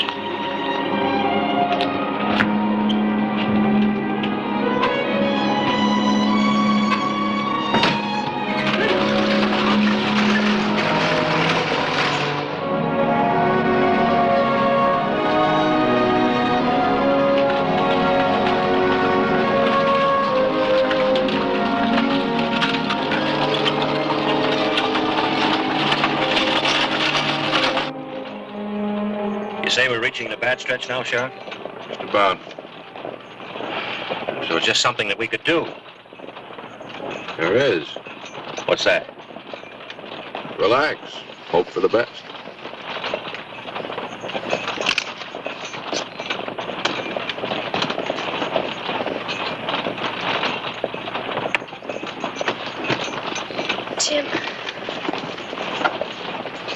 Jim, I don't understand. Don't understand what? The way you were with me last night, I thought... That was last night. You can change this way? Ann, forget it. Forget it. Is that all you can say? That's all I can say.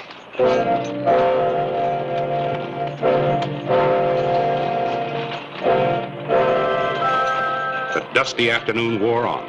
A rambling stage, edgy nerves. 3 hours from Larrabee.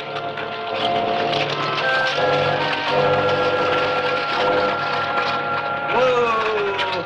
Whoa, boy. What's this? You're kind of far from Larrabee. Too far, maybe. What's that supposed to mean? I don't like the look of things. Well, you must have been over this run 100 times. But not with the feeling I got today. And no guards. What is this, superstition? Not altogether. Just seen some riders making the Rock Canyon cutoff. Maybe all right. Maybe. So, other men travel this country?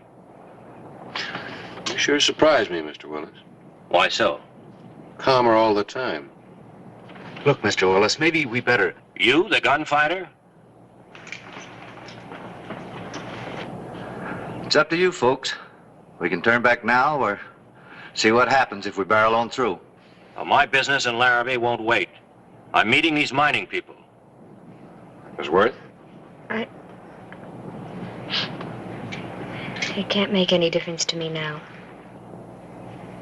You, Mr. Clark? Run out the string. Don't matter to me. Well, there's your vote, Larrabee.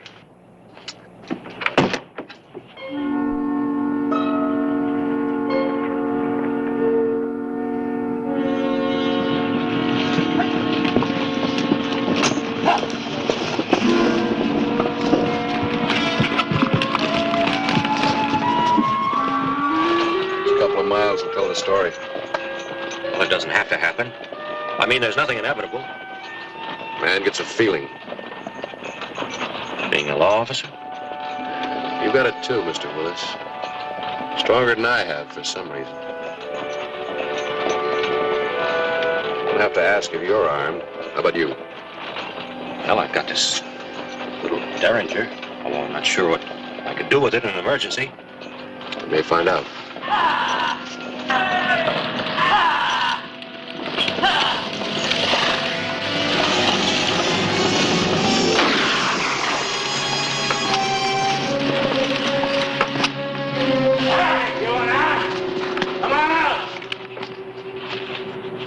Keep those hands high. Stay here. No matter what happens, stay right here. Drop those guns.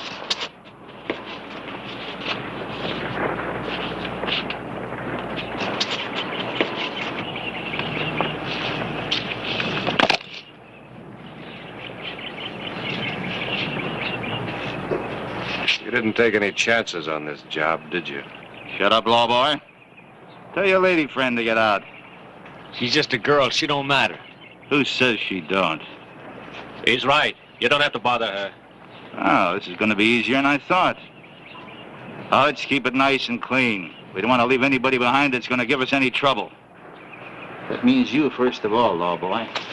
So step out here. Come on. A little further.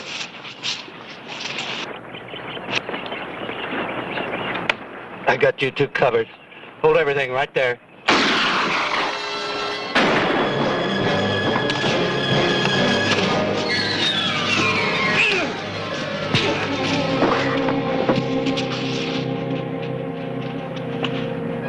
You had to kill him, huh, Willis? Yes, Sheriff, I did. You see, my name isn't Willis. I haven't really introduced myself. I'm Rowan. A man they'd hang if you got that court paper to Larrabee.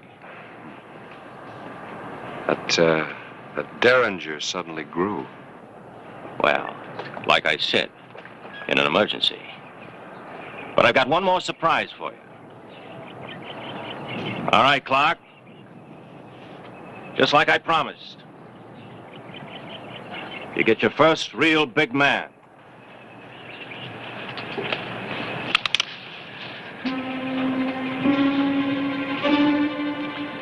He ain't armed.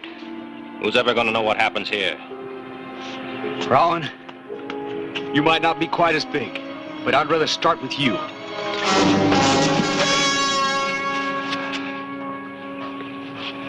Stay just like you are, boy. Not quite sure of yourself. Stay away from killing your first man. You'll turn out just fine. Matter of fact, why don't you two just kind of stay together? Might make it easier for both of you.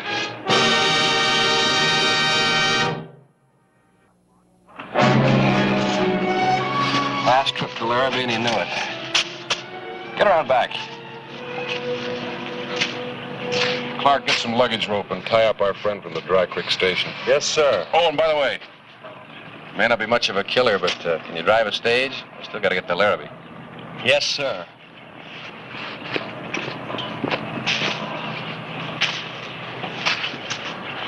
Got a surprise for you, Rowan. The decision of the circuit judge. Evidence against Rowan not sufficient for indictment. Now, of course, you've written your own death warrant.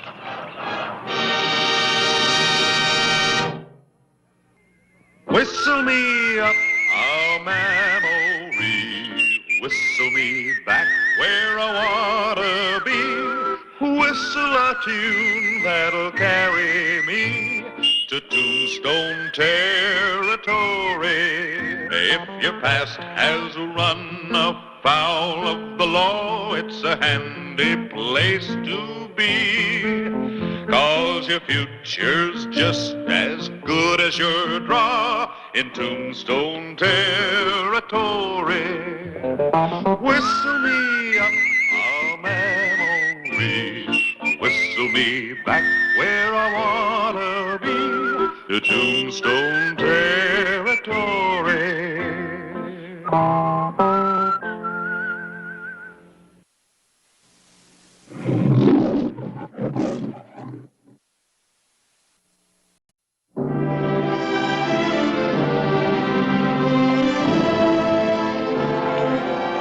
Tombstone, Arizona Territory, August 12, 1885.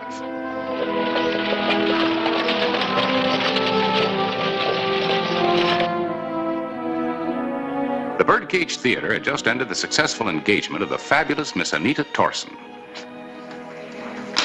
Well, help me. We have to catch that stage. Well, if you'd get rid of some of these silly costumes. Well, they're not so silly. This is the dress I was wearing in Virginia City when you came backstage and introduced yourself. Well, they're not too silly.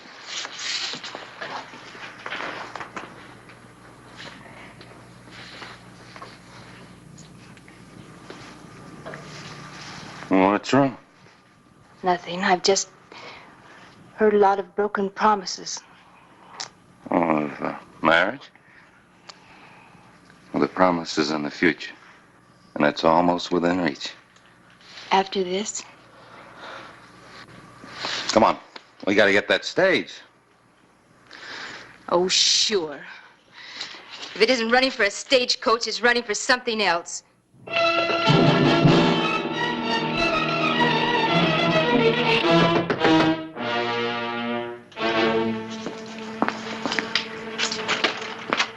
It's the sheriff.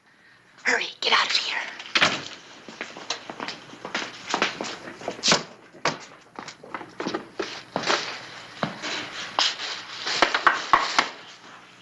Well, I'm glad to see someone. Would you help me, please, Sheriff? Help you? The dray man hasn't come yet, and I'm going to be late for the stagecoach. Well, I've asked the stage to wait for a few minutes while I had a word with you. Oh, I suppose you want my autograph. No, ma'am, I have something to give you. Well, how nice. What a surprise. What is it? Warrant for your arrest.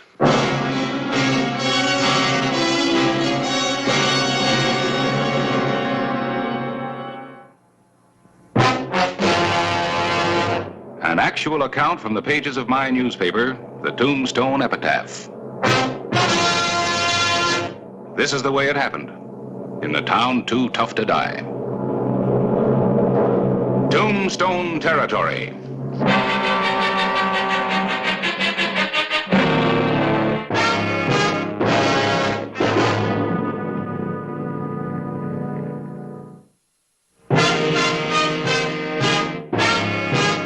What kind of nonsense is this? If you're making a joke, it's a stupid one. It's no joke, ma'am. In the last 6 months, there have been 8 stagecoach robberies. Question is where the loot's hidden. The authorities in Tucson seem to think you might have the answer. Well, I suppose you think it's hidden on me. No, ma'am, not on you. In your trunk. Oh, now, Sheriff. I'm sorry I lost my temper, but, well, this is ridiculous, and I'm in such a hurry. See? Nothing but costumes. Now, can I go? Surely, ma'am, as soon as I finish searching. Very well, then, search.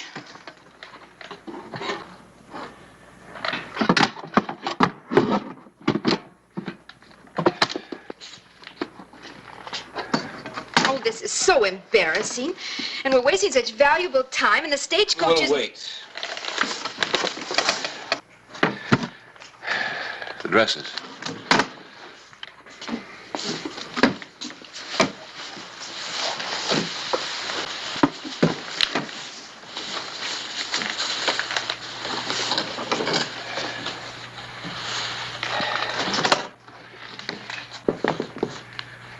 May I see that one, please? Let go of it.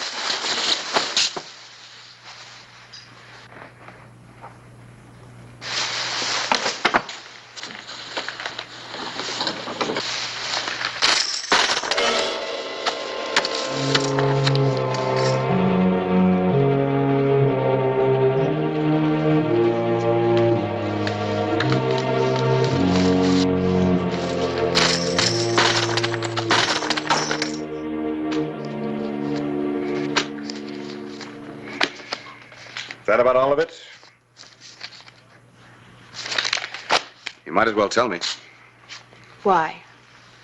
Miss Torson, you'll be facing a trial in Tucson. If you cooperate, it might be easier for you. You see, about all I know is that the leader in these holdups is a man by the name of Boone Cahill.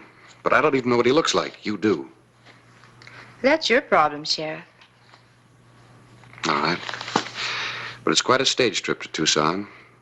Maybe you'll change your mind on the way. I'm getting off at Benson. Tucson. All right.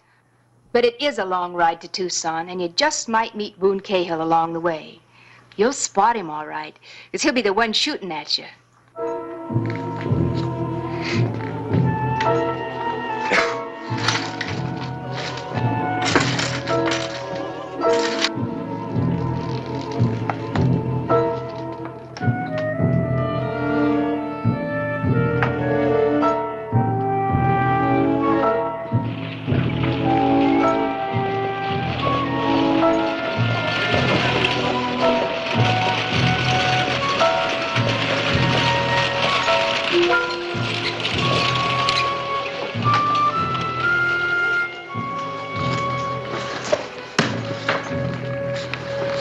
Can't hold it up any longer, Sheriff. I'm way behind schedule now. Well, you just have to make up time then. If you say so. You want to put that on top of the rest of the baggage? No, keep it with me. Going to be a little crowded, Sheriff, but I didn't know you was going to make this trip. Crowded is right. Say, you know either one of those two men? Well, no, neither one. Why? I just thought you might. Let's roll.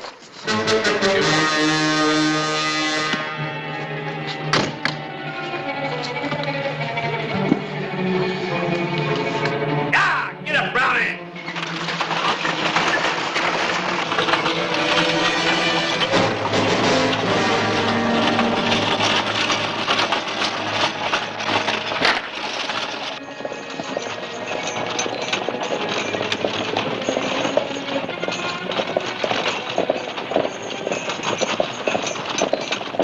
You're, Sheriff Clay Hollister. That's right. Dr. Davis from San Mateo. Nice to meet you. You know, you're pretty well known around Arizona. Hello, Gorman. Pleasure to see you again, Sheriff. Oh, you two know each other. I spent 6 months in a Tombstone jail, courtesy of Sheriff Clay Hollister. You're a lucky man. Majority vote was to hang you. I know. You just called me a tin horn, threw me in. I'm grateful. I only hope someday I can show you how grateful. Gentlemen, we got a long trip together. Let's all calm down. You're right, Doc. Absolutely. And you know, with this Boone Cahill gang running loose, I'm just as happy to have a lawman along. I just hope it's going to be a peaceful journey. Good to have your company. You and Mrs. Hollister.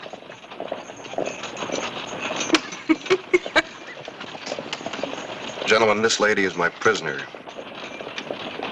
So during our stops, I'd appreciate it if you neither spoke to nor approached her. Sorry if that sounds unfriendly, but it's the way it's got to be. Of course, Sheriff. You're only doing your duty. Why, sure. Aren't you afraid she might escape? Healthy woman like that? And only one sheriff to handle her. You just remember what I said, Gorman. Well, it's going to be a long trip. Good night. That was a very impressive speech, Sheriff. Afraid there might be a gentleman on the stagecoach who might try and help me. Doesn't it come through to you that their problem is to make sure that you don't testify? There's only one way that they can make sure. Well, I'm not worried, so don't try to frighten me. Besides, I don't want to betray my... Betray your friend? The gentleman that killed an unarmed stage agent? The friendly fellow that pistol whipped the passenger to death? Boone Cahill never murdered anyone. Would you care to talk to the agent's widow or his kids?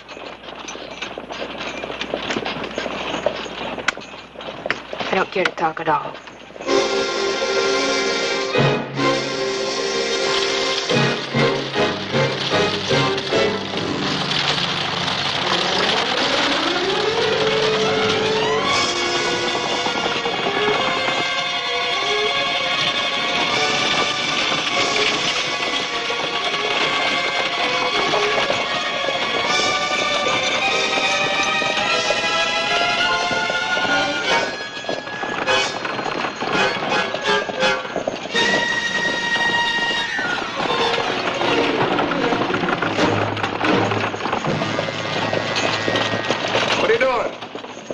See that buckboard up ahead? Must be some trouble. Stopping for him. Well, no, you're not.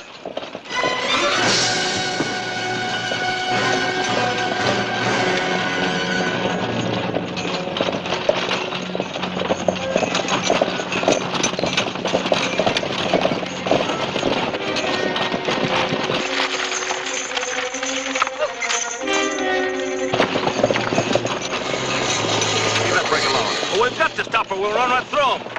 It'll be just fine. We keep on rolling. Oh, no, we don't. Whoa! Let's see you drive. Yeah! What's going on? I don't know. You gone loco, Sheriff? Fellas must be stopped for a reason. I agree. If we don't stop, we're going to run right through them. That's the idea.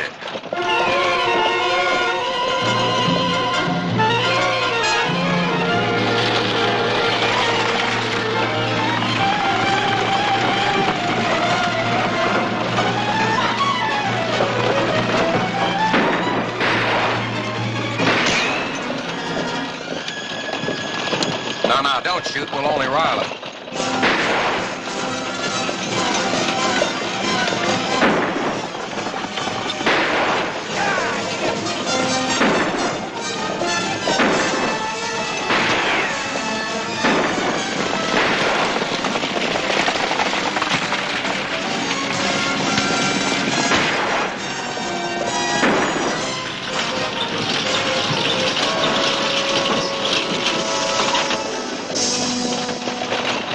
Now, rest him up that way station up ahead. Give him a drink. I can stand one myself. That was a close call. Huh? That was close. You'll never know. It is going to be a long trip.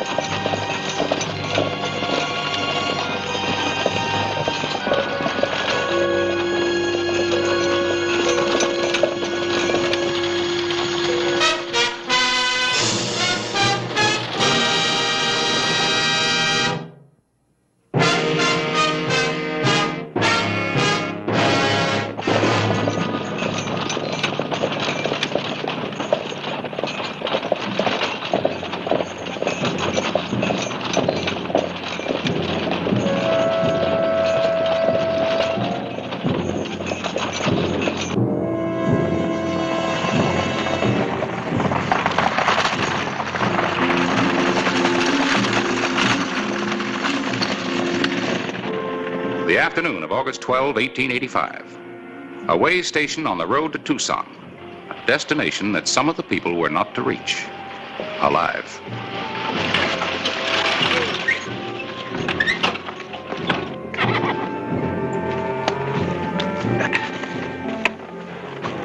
Who were they back there? Highwaymen? Yeah, or Boone Cahill's bunch. Same thing. Would have been wiser to stop and be robbed. Might have all been shot.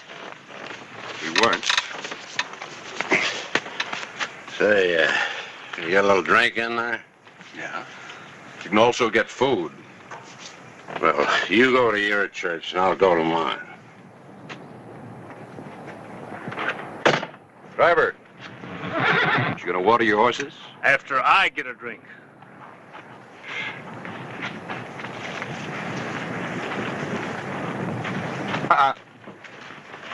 You stay with me. We'll water the horses. How very romantic.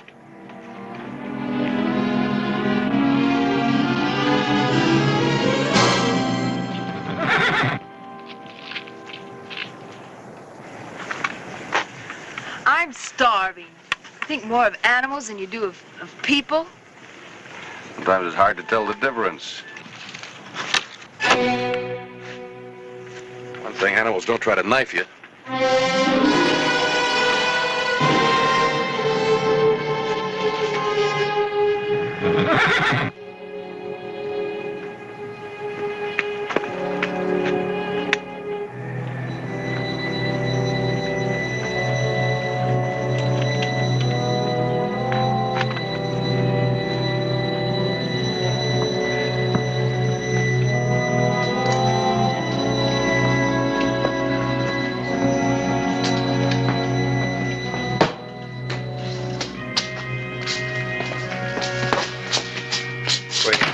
Everybody up here to the center of the room.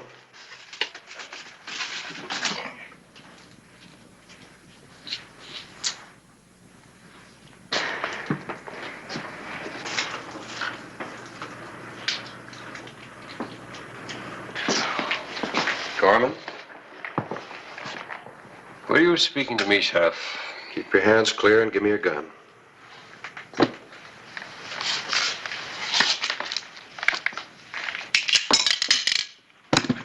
This man go out?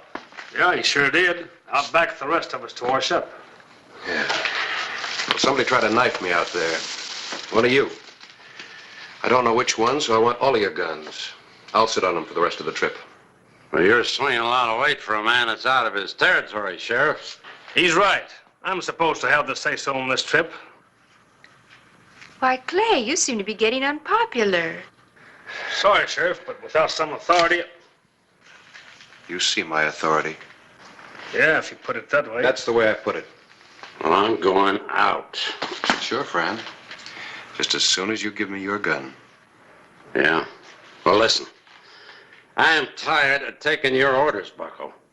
Just who do you think you are telling me what to do? Why, didn't you know? This is the great Clay Hollister. Claims he's the toughest man in Arizona Territory. Him? Listen, you take off them irons and I'll break you in two. This sounds more interesting than food. Sorry, I'm a peace officer. I'll have to forego that pleasure. Your gun. Drop it, Clay. Drop it. Come on, now, I've got it. Are you out of your mind? Why, no. I just don't like seeing my old friend Clay Hollister shot down. You surprise me, Gorman. After he threw you in jail and called you a tin horn? That he did, lady. But he also did something else. He kept a mob from stretching my neck. I don't like you, Hollister, but I pay my debts. Fair enough. I did get bounced around a bit, and I'd like to even that out, too. So, my hairy friend, if you'd like to bounce the sheriff around a little, go right ahead. What? Oh, sure. Are you sure you want to play it this way, Gorman? Quite sure. You've got a big reputation, Hollister. I want to be impressed. Come on, old man.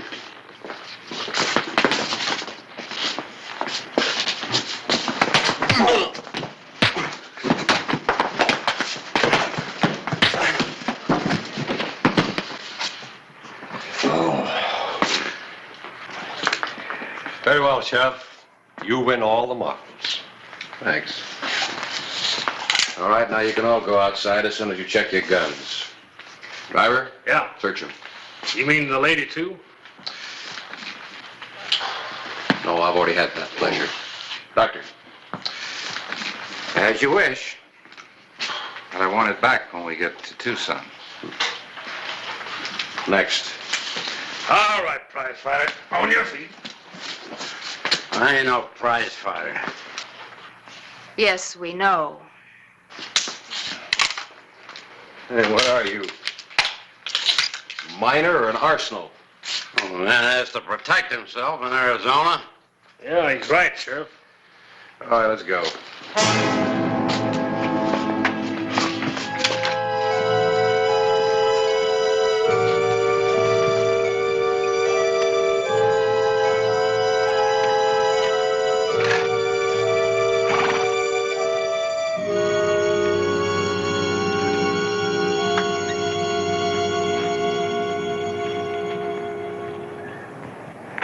It was a nice try you made, Thanks.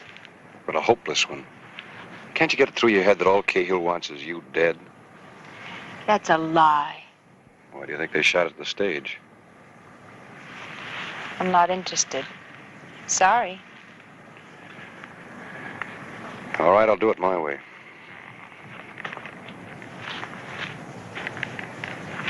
Cahill! Boone Cahill, I'm talking to you.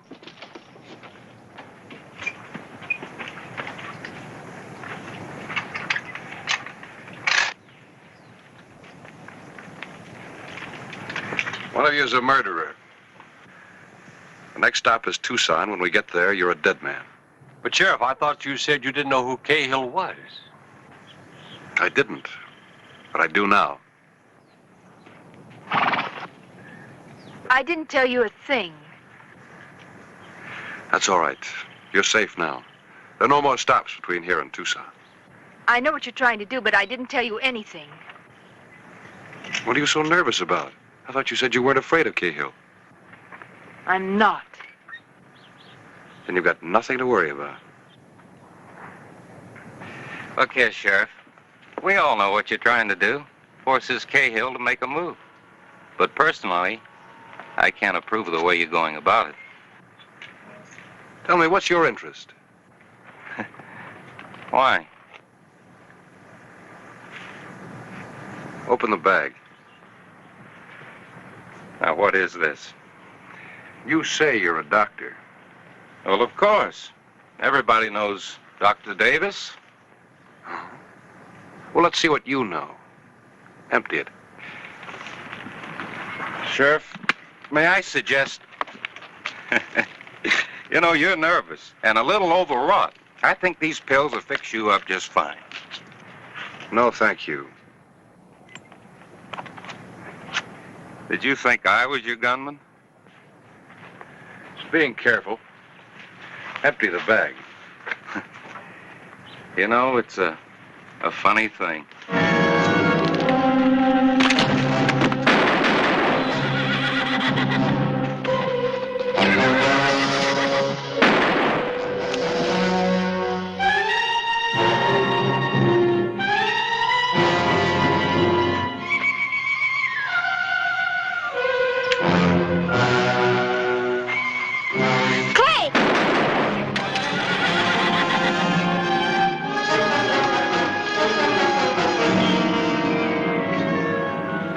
Honest, Clay, honest.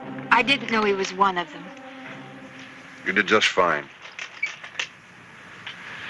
Better get this stage moving. We'll be late for your trial.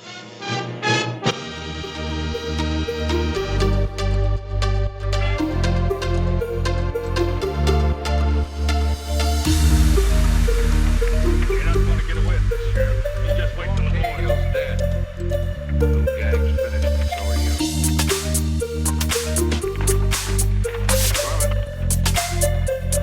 You're now a deputy.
run afoul of the law, it's a handy place to be.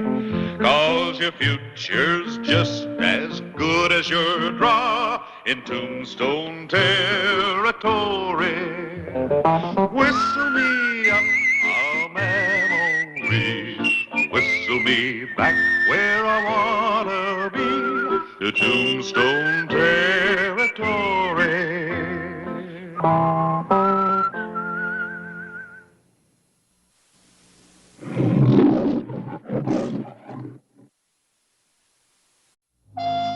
Tombstone, Arizona Territory, September 17, 1881. It's a sheriff's job to give help and assistance to anyone in trouble. There's no extra pay and no overtime, and sometimes the only bonus you get is a bullet hole. But if you're a good sheriff, you work around the clock and you don't count the hours. This was one of those rare mornings when Sheriff Clay Hollister didn't have a thing to do.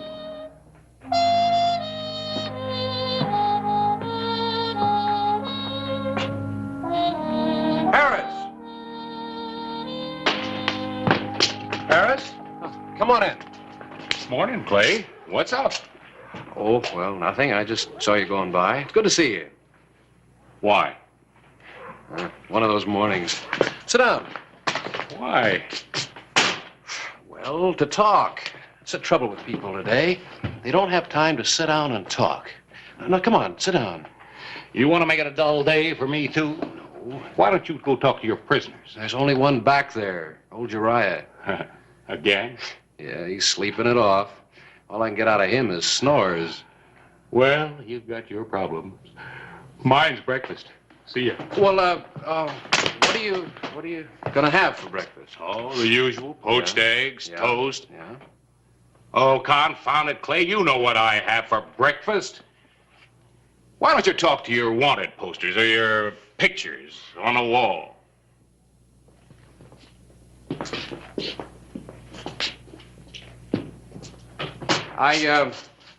I just straightened that. When you're cockeyed. Thanks. Oh, gosh, Clay, I'm sorry. Oh, that's all right, Harris. It's all right. No great damage. Go on to breakfast. That's not what I'm sorry for. Oh. Real bad omen. Real bad. What it? Your picture, too. So? So it means somebody's going to be killed today, and you're involved in it.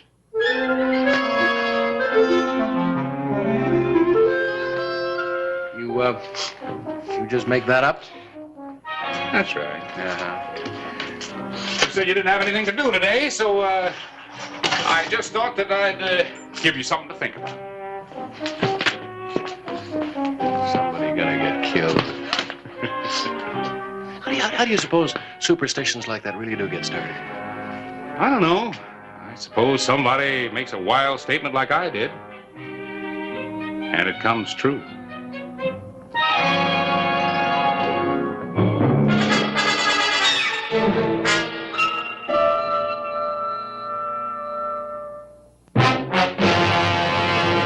An actual account from the pages of my newspaper, the Tombstone Epitaph. This is the way it happened, in the town too tough to die. Tombstone Territory.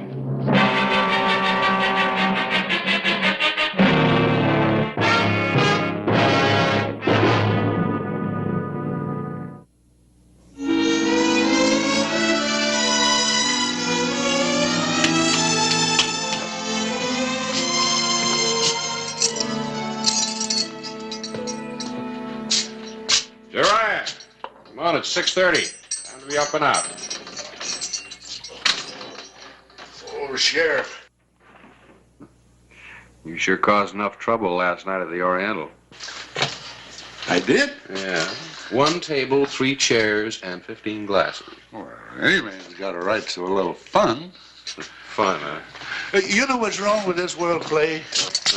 Nobody ain't got no more sense of humor. Clay Hollister? Not me. Mr. Hollister, I want you to put me under arrest. I want you to lock me up keep me locked up. So I can stand trial. The jail in Tombstone is as good as any in the territory. It is clean, well-built, and comfortable. No one goes there voluntarily. At least they didn't until Chris Anderson rode into town. I just had to make sure you were Clay Hollister. Well, why is that so important? Because I want to get back to Brewster Flats. Alive. And you're the only man in the territory I can trust. Well, what's in Brewster Flats? I'm wanted for a robbery. A robbery I didn't do. Oh, you want to stand trial and clear yourself, huh? That's right. That's why I need your protection. Without it, they'll kill me. Who's they? The men who did the job. Sheriff Binns and his deputy, Tom Hatch. Oh, so you know the sheriff. I know of him. He's a hard man, but he's an honest one. Honest? You're living in the past. He's not so honest anymore. I was driving the gold to Brewster Flats.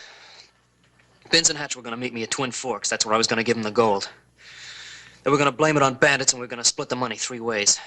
Only I knew they were going to kill me anyway. So I hid the gold before I got there. And you gave him the slip? Yeah, I had to go off the side of the road to do it. Well, where's the gold now? I know where it is. Why didn't you just take it back to Brewster Flats? I needed a bargaining point in case they caught me. That's quite a yarn. It's the truth. Might have a tough time proving it in court. And they'll believe me. They'll believe me when I show them where the gold is hid. Where do you figure I fit into this? Sheriff Binns has a warrant for my arrest. Dead or alive. I want you to protect me from him. Well, how do I know you're telling the truth? Why would I come to you with a lie? If you don't mind, Clay, I'm going over to the saloon. Uriah, didn't last night teach you anything? Oh, I ain't going over there to drink. I'm going over there to work off the damage I done. You know, it isn't everybody in this town that draws down a regular paycheck.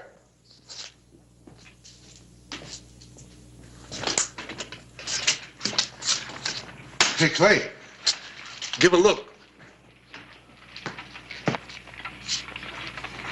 Kid, come here.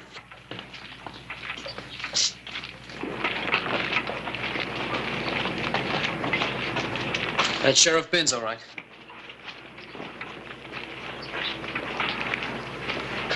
You know, we've all got our problems. I thought you said there were 2 men chasing you. There were 2, Binns and Hatch.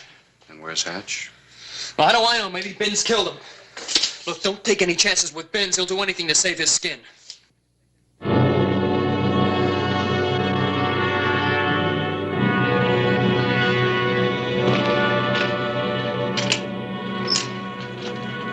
Well, Hollister, I see you've taken Anderson into custody. That's mighty cooperative of you. What's he done here, kid? You look sick. Where's your deputy? What deputy? Tom Hatch. I don't need no deputy to bring in a kid. I was told that Hatch is with you. You were told wrong. What do you say, boy? I told my story. I see. I see. The kid must have done a lot of talking. I suppose he told you I planned to kill him. It was mentioned. What else he tell you? Well, why don't you try to guess? Hollister takes a heap of jumping to keep up with a lying man. I just ain't as agile as I used to be. If there's any lying, he's doing it. The jury in Brewster Flats will decide that. Here's the warrant. All sworn, signed, and legal. And it means a bullet in my back and him claiming I tried to escape. Oh, he's got it all figured. He wants the gold. You sure got a heap of imagination, kid. I'm taking him back. Is that clear, Hollister? Yeah, you're within your legal rights. He's lying, I tell you. So you say. Would I want to go back to Brewster Flats if I was lying? I'd throw away 30 years of my life for a few bags of gold. Look, I'm not going back with him. You just take it easy, boy. Let's hear your side of the story. Oh, this beats all. 30 years as sheriff, and now I'm mistrusted by a member of my own team. I don't know what the star means to you, but to me it means scars, lots of scars. It's a tough job and a thankless one. It don't sit right to be challenged by a lying kid. When we learned the gold was overdue, Tom and me investigated. Caught the kid trying to hide the gold. He's lying! Was any proposition me to share the gold with him? It ain't often a man's faced with such an enormous temptation. I admit I gave it some thought. That's when he gave us the slip. Enough talk. He's going back, and that's final. I guess murder's legal when you're wearing a badge. I counted on you, Hollister. They're all the same. You catch them, they turn to jelly. The worst killer I ever knew cried for his mother when they hung him. You learn a lot in 30 years.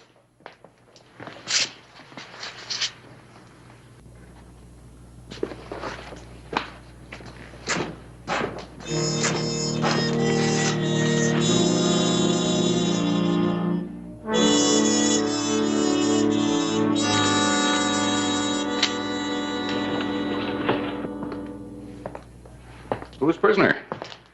He's a robbery suspect from Brewster Flats. Oh, that gold robbery. I heard about it. Is the kid guilty? Well, he says not. They always do. He accuses Sheriff Binns. Well, now that's a novel idea. You know, it never occurred to me to accuse you of any of our robberies. Look, Harris, what do you know about Binns? Oh, good, Sheriff, if you like him tough. Yeah, but has he ever been in any trouble? Not to my knowledge. Why all the questions? Well, I heard 2 stories. Both of them are possible. I didn't want to turn the boy over to Binns. Well, when a sheriff and his deputy come to pick up their prisoner, I'd say that you'd have to believe them instead of the prisoner. Did you say deputy? Yeah, I reckon that's who it was.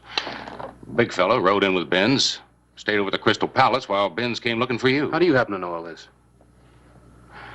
I'm a reporter. Look, Harris, are you absolutely sure about the second man? Sure, I'm sure. You don't trust anybody today, do you?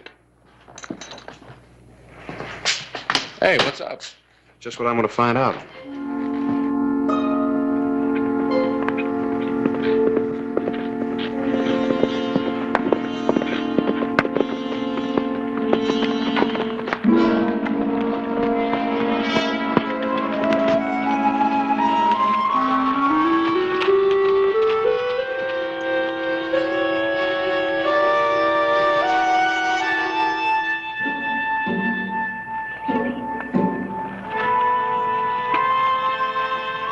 All right, Tom, it's me. You sure took long enough. Took a while to talk Hollister out of his prisoner. Hurry, kid.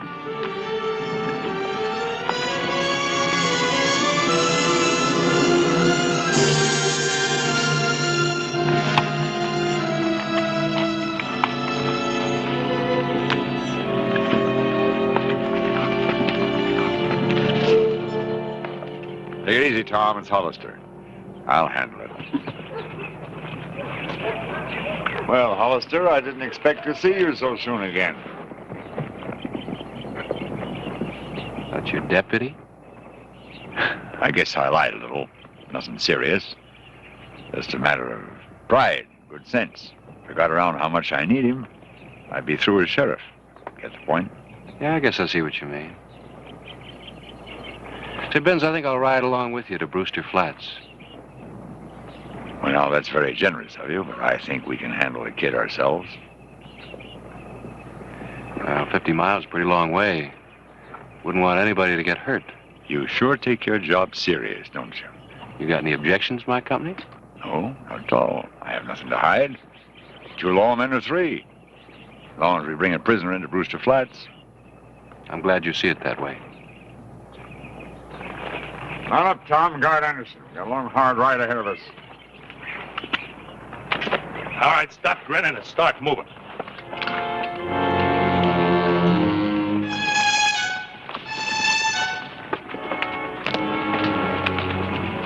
An old man give you some advice? I'll listen. Just remember, whatever happens, you've brought it on yourself. I always do, Binns. It's the curse of my life.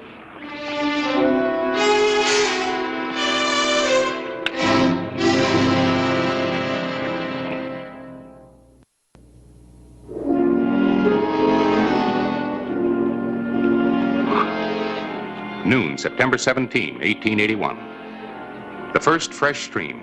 The 4 men had gone about 15 miles, and the sun had not helped to cool hot tempers.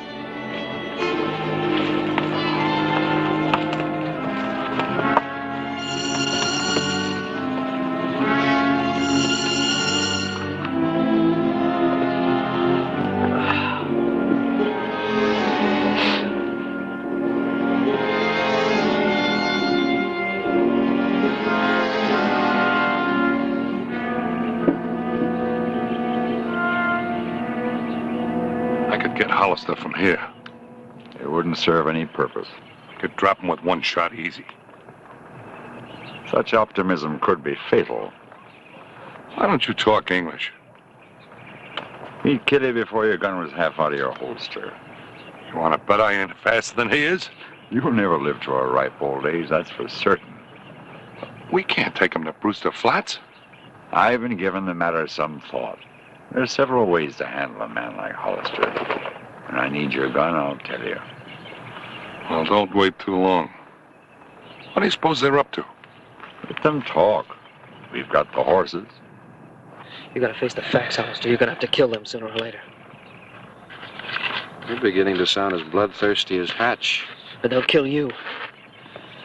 As long as you're alive, I've got a chance. Without you, Well, I'll try to stay alive just for you. There's something else. Tonight, when we make camp, they can take turns sleeping. You can't take that chance. What kind of shape do you think you're gonna be in after 2 days of that?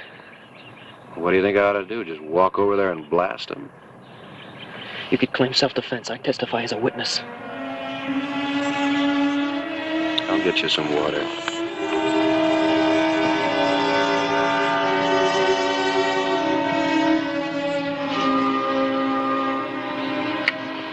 I'll keep an eye on the kid.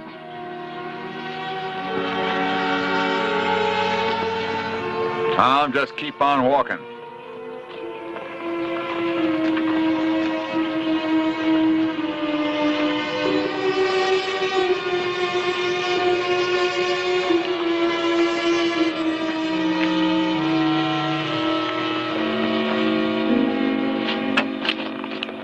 Why do you keep him around? He saved my life once. You don't look that sentimental to me. Or honest either, huh?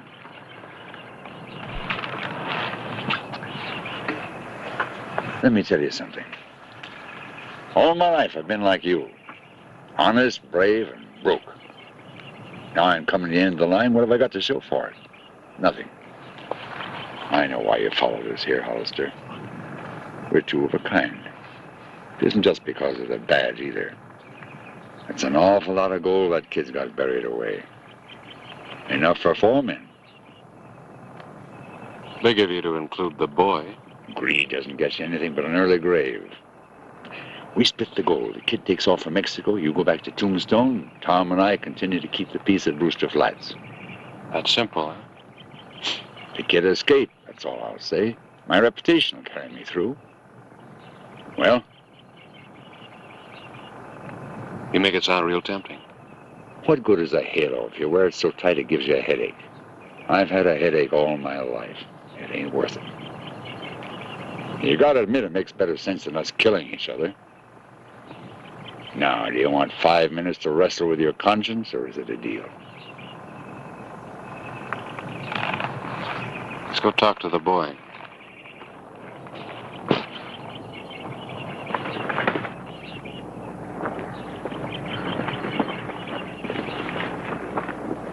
Tell him. He'll believe it coming from you. We want the gold, boy. 4-way split. On my word on it, you can take off for Mexico. Your word, a lot that means now. Who's he to be giving orders? It's all right, Tom. I know what I'm doing. All right, we'll try it your way. Then we're all agreed? As long as we're suddenly partners, how about untying my hands? First, you'll take us to the gold. Oh, I see. Nothing like trust among friends, huh?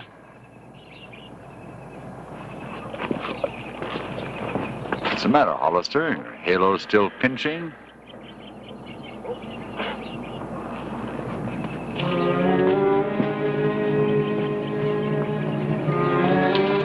How much farther?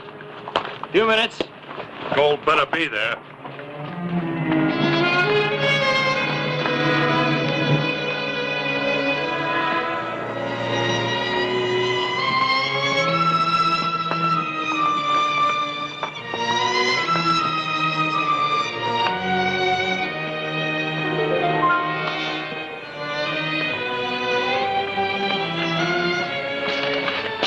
Find the gold right under there.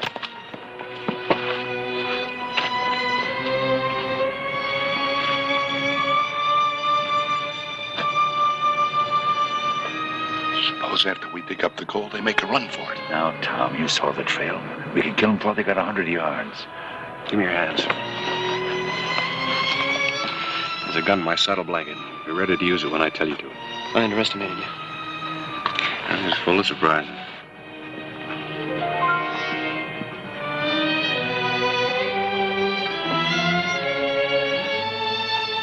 Go get your shovel. What's the biggest sum of money you ever had in your fist at one time? My own or somebody else's?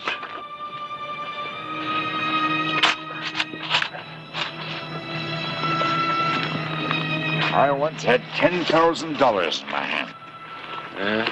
Caught 2 bank robbers and recovered the loot. When I returned it to the bank, they gave me a smile and thank you.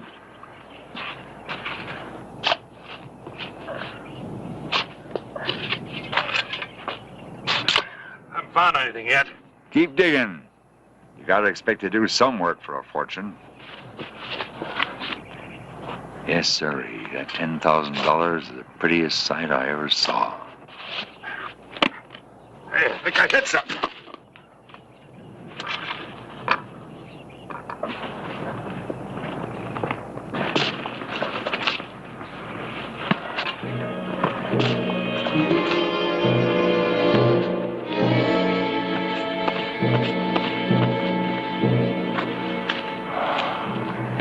I guess this is it, Tom. All right, hold it, both of you. Get their guns. Good work, boy. I guess your halo doesn't pinch as much as I thought.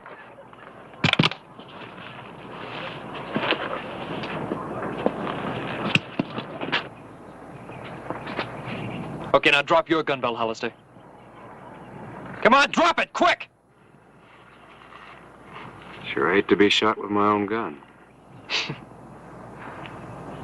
You know, you sure disappointed me, Hollister. I thought you were going to kill Benz and Tom for me. It's the only reason I came to you. Now I got to do it myself. Well, in that case, I guess I'll keep my guns. Well, in that case, you'll be the first one to go.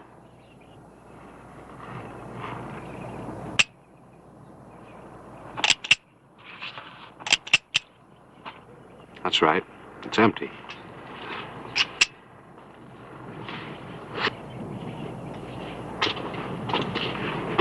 You see, boy, I wasn't quite sure whose team you were on.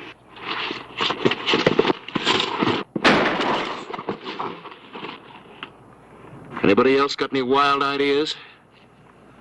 I didn't think I could trust you. Well, I'll let you carry the gold back.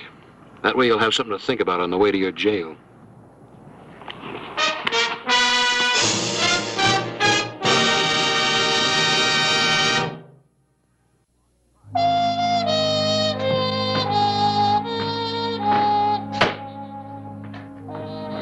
Hello, Harris.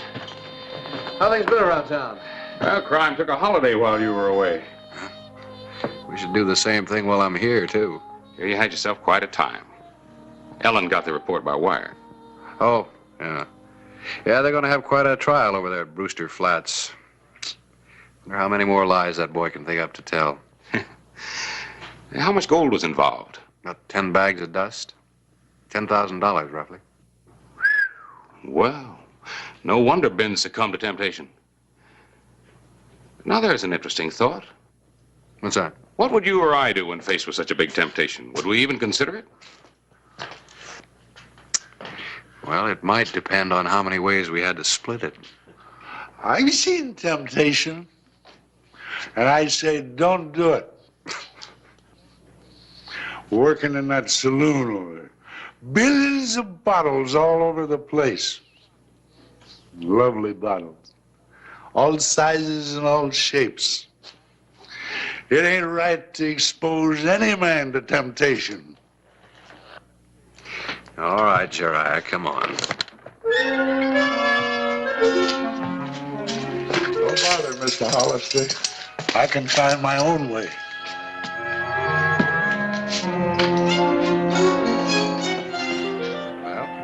There's your answer, Harris. Big temptation comes along, you run. And lock the door behind you.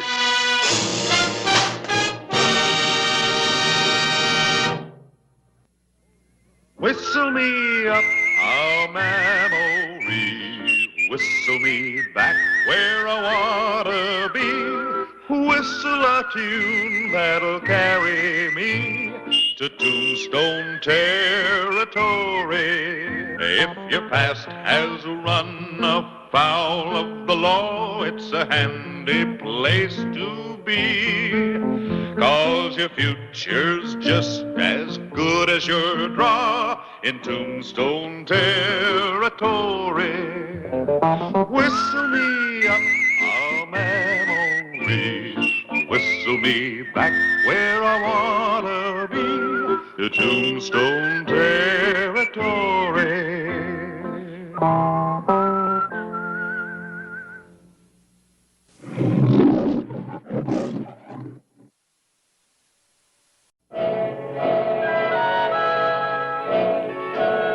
A road near Tombstone, Arizona Territory, September 16, 1889. Wally Joby and Chick Umber, professional killers. Hired by the Hammond faction of the Tanner-Hammond land and cattle feud, a bloody range war spreading throughout the territory. So far, 23 men had died. Every road outside Tombstone was a potential death trap.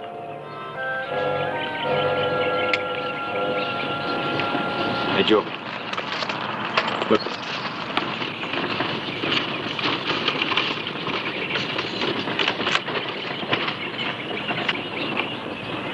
Well, now, ain't that Fred Tanner's kid? Yeah. Well, what about that talk about the range war stopping and all us going free? Don't you fret none, Chick. We're still getting paid, and as far as we're concerned, the war's still on.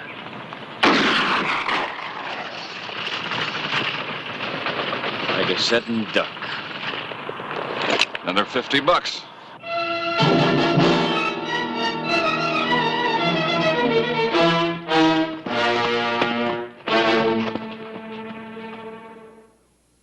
Tombstone territory.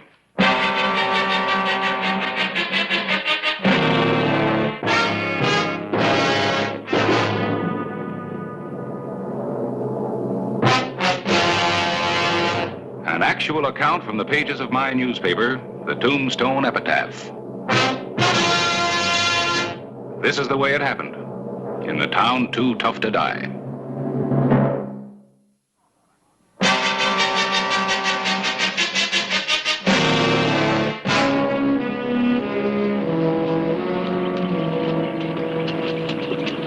Hey, Joby.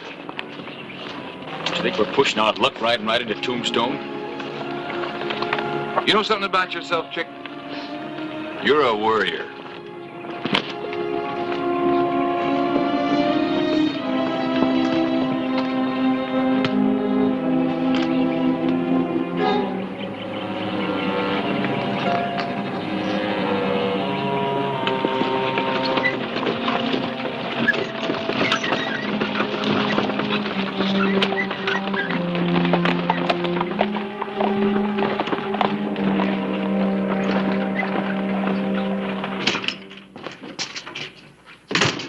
Sheriff Hollister? Yeah? From General Claybank. He said it was urgent. Thank you. To the amnesty. By authorization from Washington, the governor of the Territory of Arizona orders all involved principals to immediately lay down their arms and take oaths to keep the peace. Anyone breaking the amnesty will be summarily court-martialed and executed. Otherwise, all participants are fully pardoned. Does that mean Joby and Umber? Why, they've killed 7 men. That's what it means, Wayne. It's like the armistice at the end of any war. After a couple of years of fighting, the issues get confused and there's right and wrong on both sides. So a full pardon is the only practical solution. Got to end somewhere. Begging your pardon, sir, but I saw those 2 gunmen you mentioned, Joby and Umber.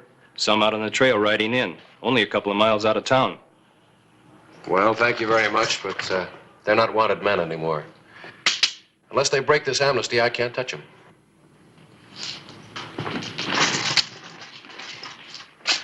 Fred Tanner's in town buying supplies. I'll administer the oath to him. You ride out to Hammond's place and make sure that he understands all of the conditions, and then swear him in. That'll end it.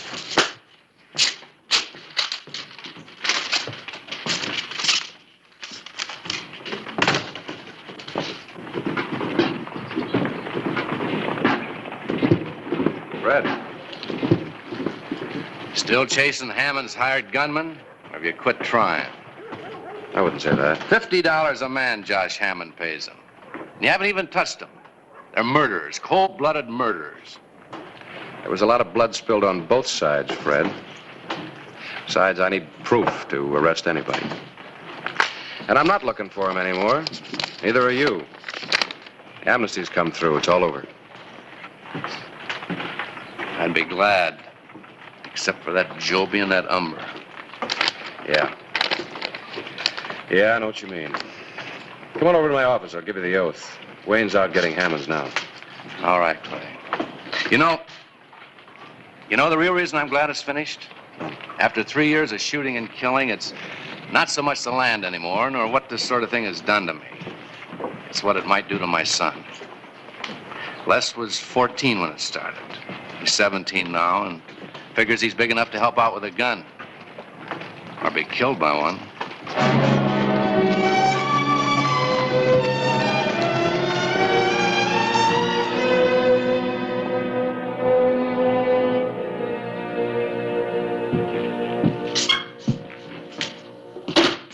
Hello, Harris. Oh, Clay? Got some official business for you.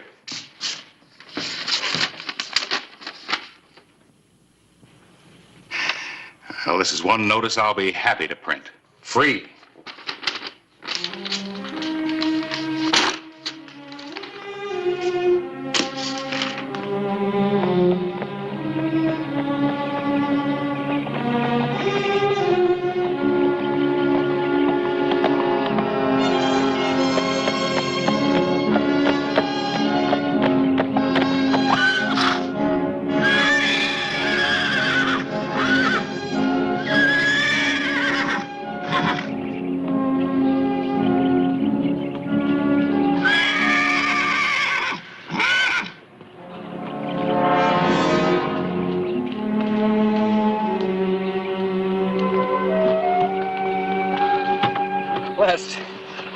Les, what happened? Ambushed. Don't know who.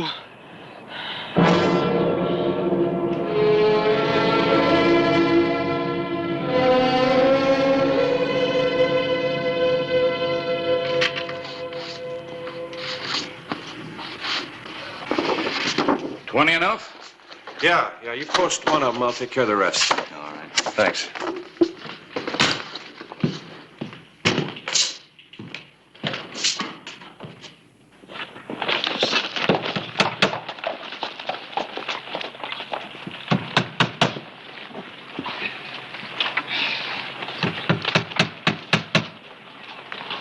Well, we should do it. Just wish it had come about 15 lives sooner.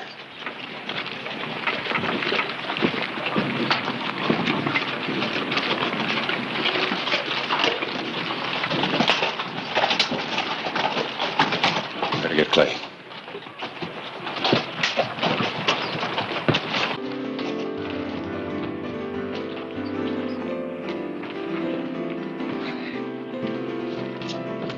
You the newspaper man? That's right. I sure hope the rest of the people in this town know how to read. Ain't that right, sir? Oh, we ain't about to break the amnesty. Only don't say nothing about self-defense. In case somebody else doing something. Hello, Sheriff. Sure nice to meet you after all this time. Ain't it nice, Chick? Oh, sure is. Listen carefully, Joby. As far as I'm concerned, you and your partner are nothing but murderers, amnesty or no. But I'm not going to run you out of town, because I want you here. I want you real close. And if you so much as wiggle a trigger finger, I'm going to haul you in. Sheriff, we ain't gonna wiggle nothing. Unless somebody else wiggles first. In case you want us, we'll be over at the Oriental Saloon celebrating our new standing in the community.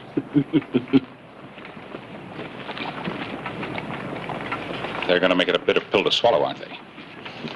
Yeah, they're going to try.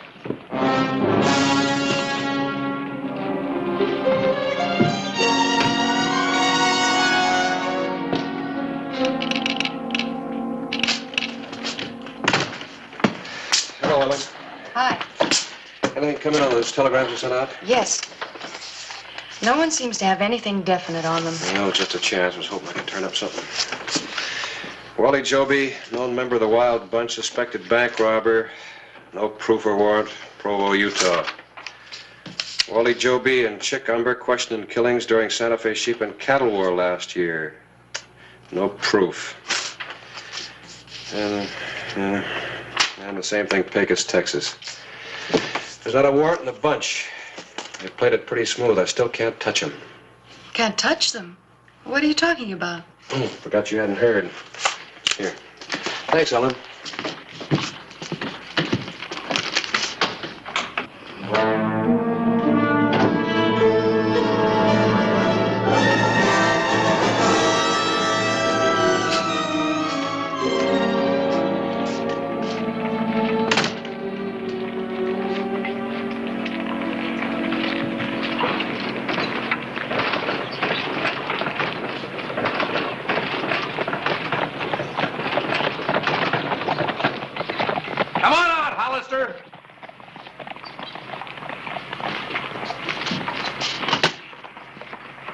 Yes, Fred?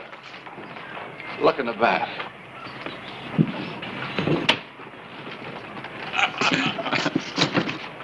Les. He was still alive when I found him. Didn't even know who did it. Somebody ambushed him. Who do you think did it? I wanted you to know, Clay. I wanted you to know why I'm going to find Joby and Umber and kill them myself. Look, Fred, I've known you a long time. I know how you feel. But you can't break the amnesty. Otherwise, I'll have to arrest you. The court might hang you. You mean you'd stand for them against me? I mean, I've got to enforce the law no matter how I feel. Besides, you don't know that Joby and Umber did it. I'll ask him to make sure. Just before I kill him, I'll ask him. Hey, Mr. Tanner.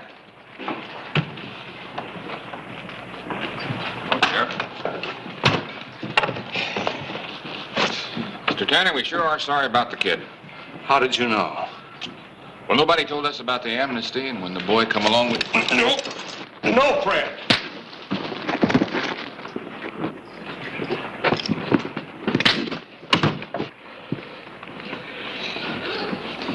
I'll be back.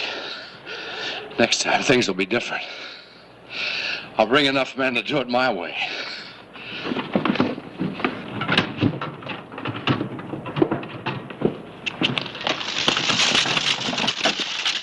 Sheriff, we want to thank you. You know, we don't want nobody breaking that there amnesty. I don't do anything foolish. Sheriff just got a little excited, that's all. We got nothing to worry about. Not with the law protecting us the way it does. Joby! Something for you to remember. There's one man the amnesty doesn't include. Who? Me.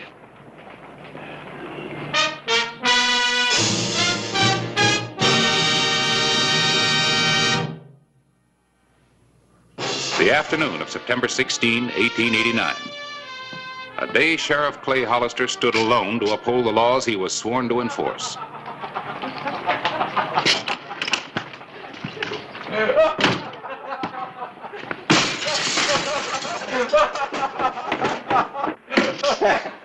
There you are, bartender. That ought to cover it. And that ought to cover another bottle. Let it never be said that we're breaking the law. Right. There you go.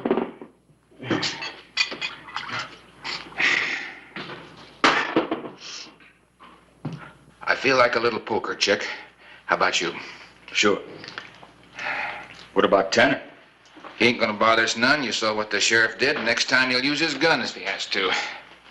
Bring the bottle. You two gentlemen would like us to join you, wouldn't you? Yeah, wouldn't you? It's mighty obliging of you. Let's see here. 10, 20, 40, 50. Seems like all our money comes in $50 batches nowadays. 350, 400, 450, 500. Well, that's it, Clay. $500 reward to the man who kills Wally Joby and Chick Umber, donated by the citizens of Tombstone. What do they want from me? They elected me to this office to uphold the law, and now they offer a reward to go out and break the law. Well, they feel pretty strongly about it. Well, you know how I feel about it. Yeah. So do they. That's why they gave me the money instead of you. You can just give it back to them.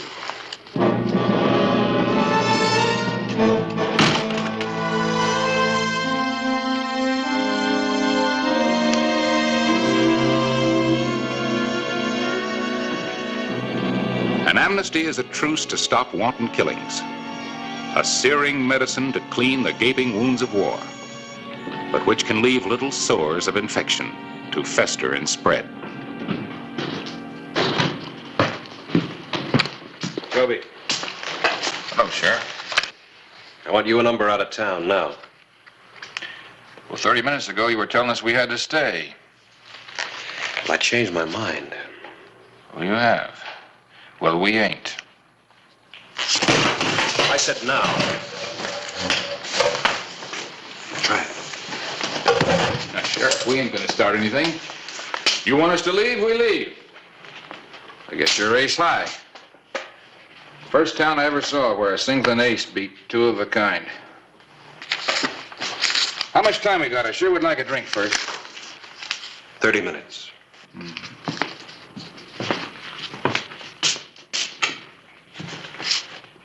Clay? Harris said you probably were here. Outside, Ellen. There's trouble, Clay. At the post office, I overheard them. Most of the merchants, Maddox, Wilson, Richardson, they plan to join Fred Tanner when he comes back. What are you going to do? Well, there's not much I can do except get them out of town. Two killers going free to kill again. If there was only some way we could get them to break the amnesty. They're not about to. I've thought about it. How to force them or even trick them out into the open. I guess it would take something pretty extra special. Yeah, they're hiding behind that amnesty, and they're not extra special. Extra special, that's it. Where's Harris? He's in his office, I think. Thanks. But I haven't completed a conversation with you all day.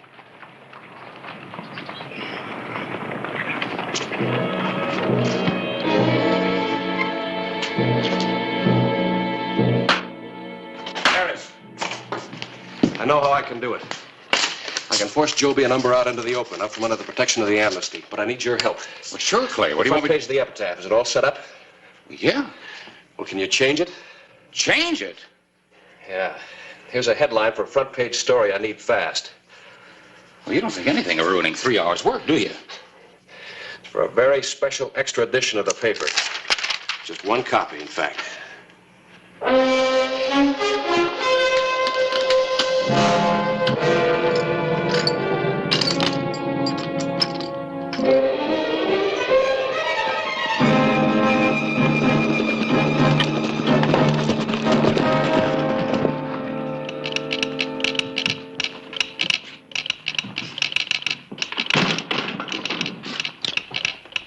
Just a moment, please. Now, may I help?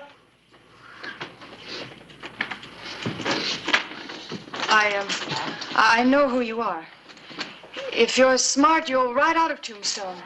Fred Tanner's on his way here with his men, and Clay, the sheriff, won't be able to stop them, and... Funny, you know, that's just what we were thinking, since we hear they got a small army. Of course, if you were to ride with us, nobody'd do any shooting, would they? So I figure we'll just wait here till Tanner gets here, and then you and me and Chick will just sort of mosey out of town.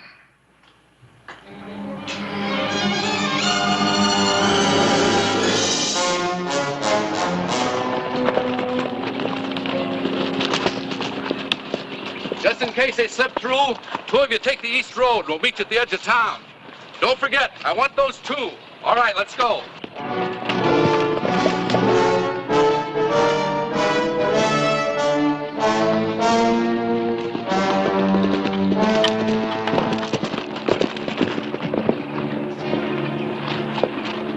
At the request of Sheriff Clay Hollister, I rolled out a special edition.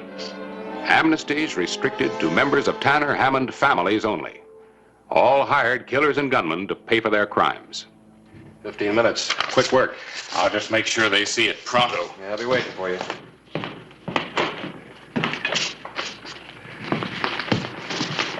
Here you go. And Harris, be careful.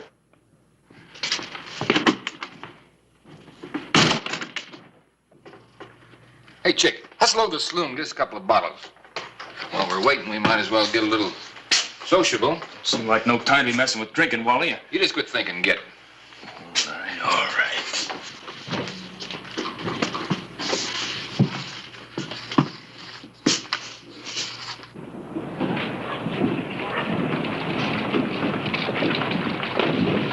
Umber, the sheriff's looking for you. Yeah, what for? You mean you haven't heard? What's right here?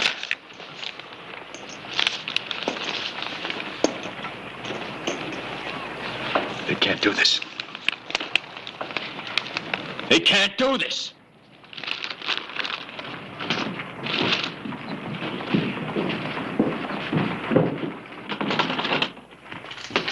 We gotta get out of here. They changed the amnesty. Well, it can't be this way. Something gone wrong. Hey, get back here, fool!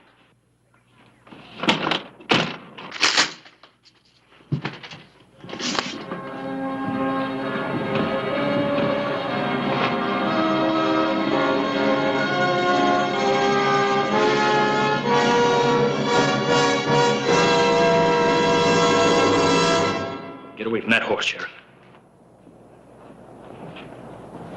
I said get away from that horse.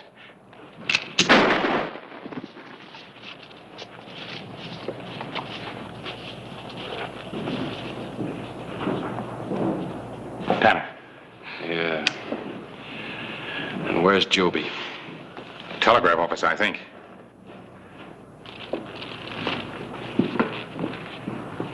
All right, Joby. Come on out.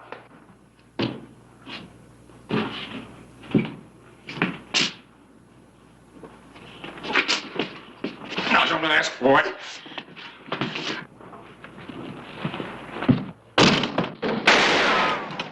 Now, don't come any closer, Sheriff, or I'll kill her.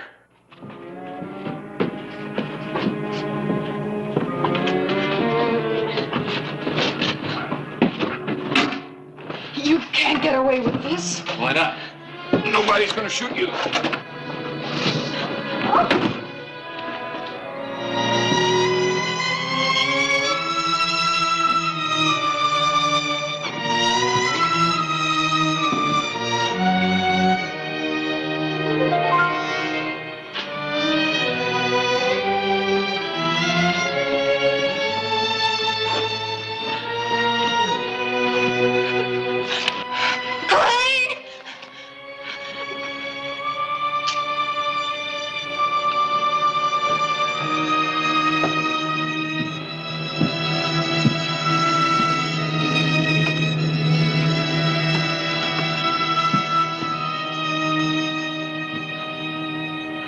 Let her go, Joby. You can't get a mile out of town. I'll make it. You think Tanner's gonna let you go?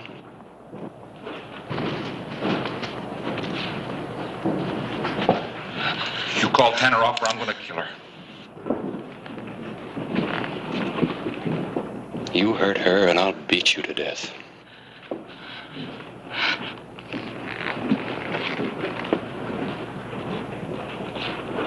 Joby.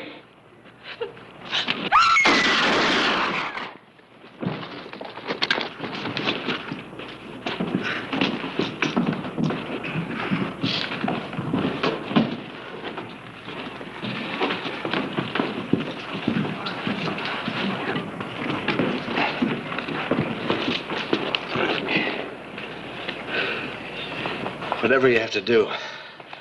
I mean with me for breaking the amnesty. It's all right, Clay. I don't care now. When they shot at me, Fred, they lost their protection. Terms of the amnesty have been carried out. For those that broke it, they asked for it. Execution.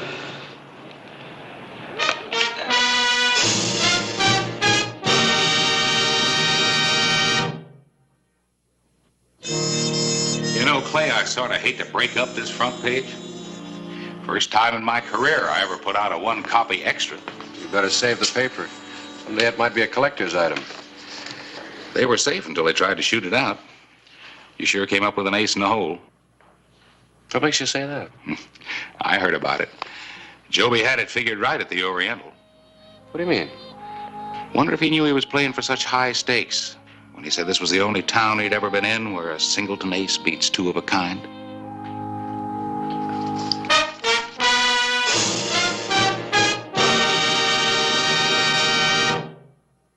Whistle me up a memory, whistle me back where I wanna be, whistle a tune that'll carry me to Tombstone territory. If your past has run afoul of the law, it's a handy place to be. 'Cause your future's just as good as your draw in Tombstone territory. Whistle me up a memory, whistle me back where I wanna be, to Tombstone territory.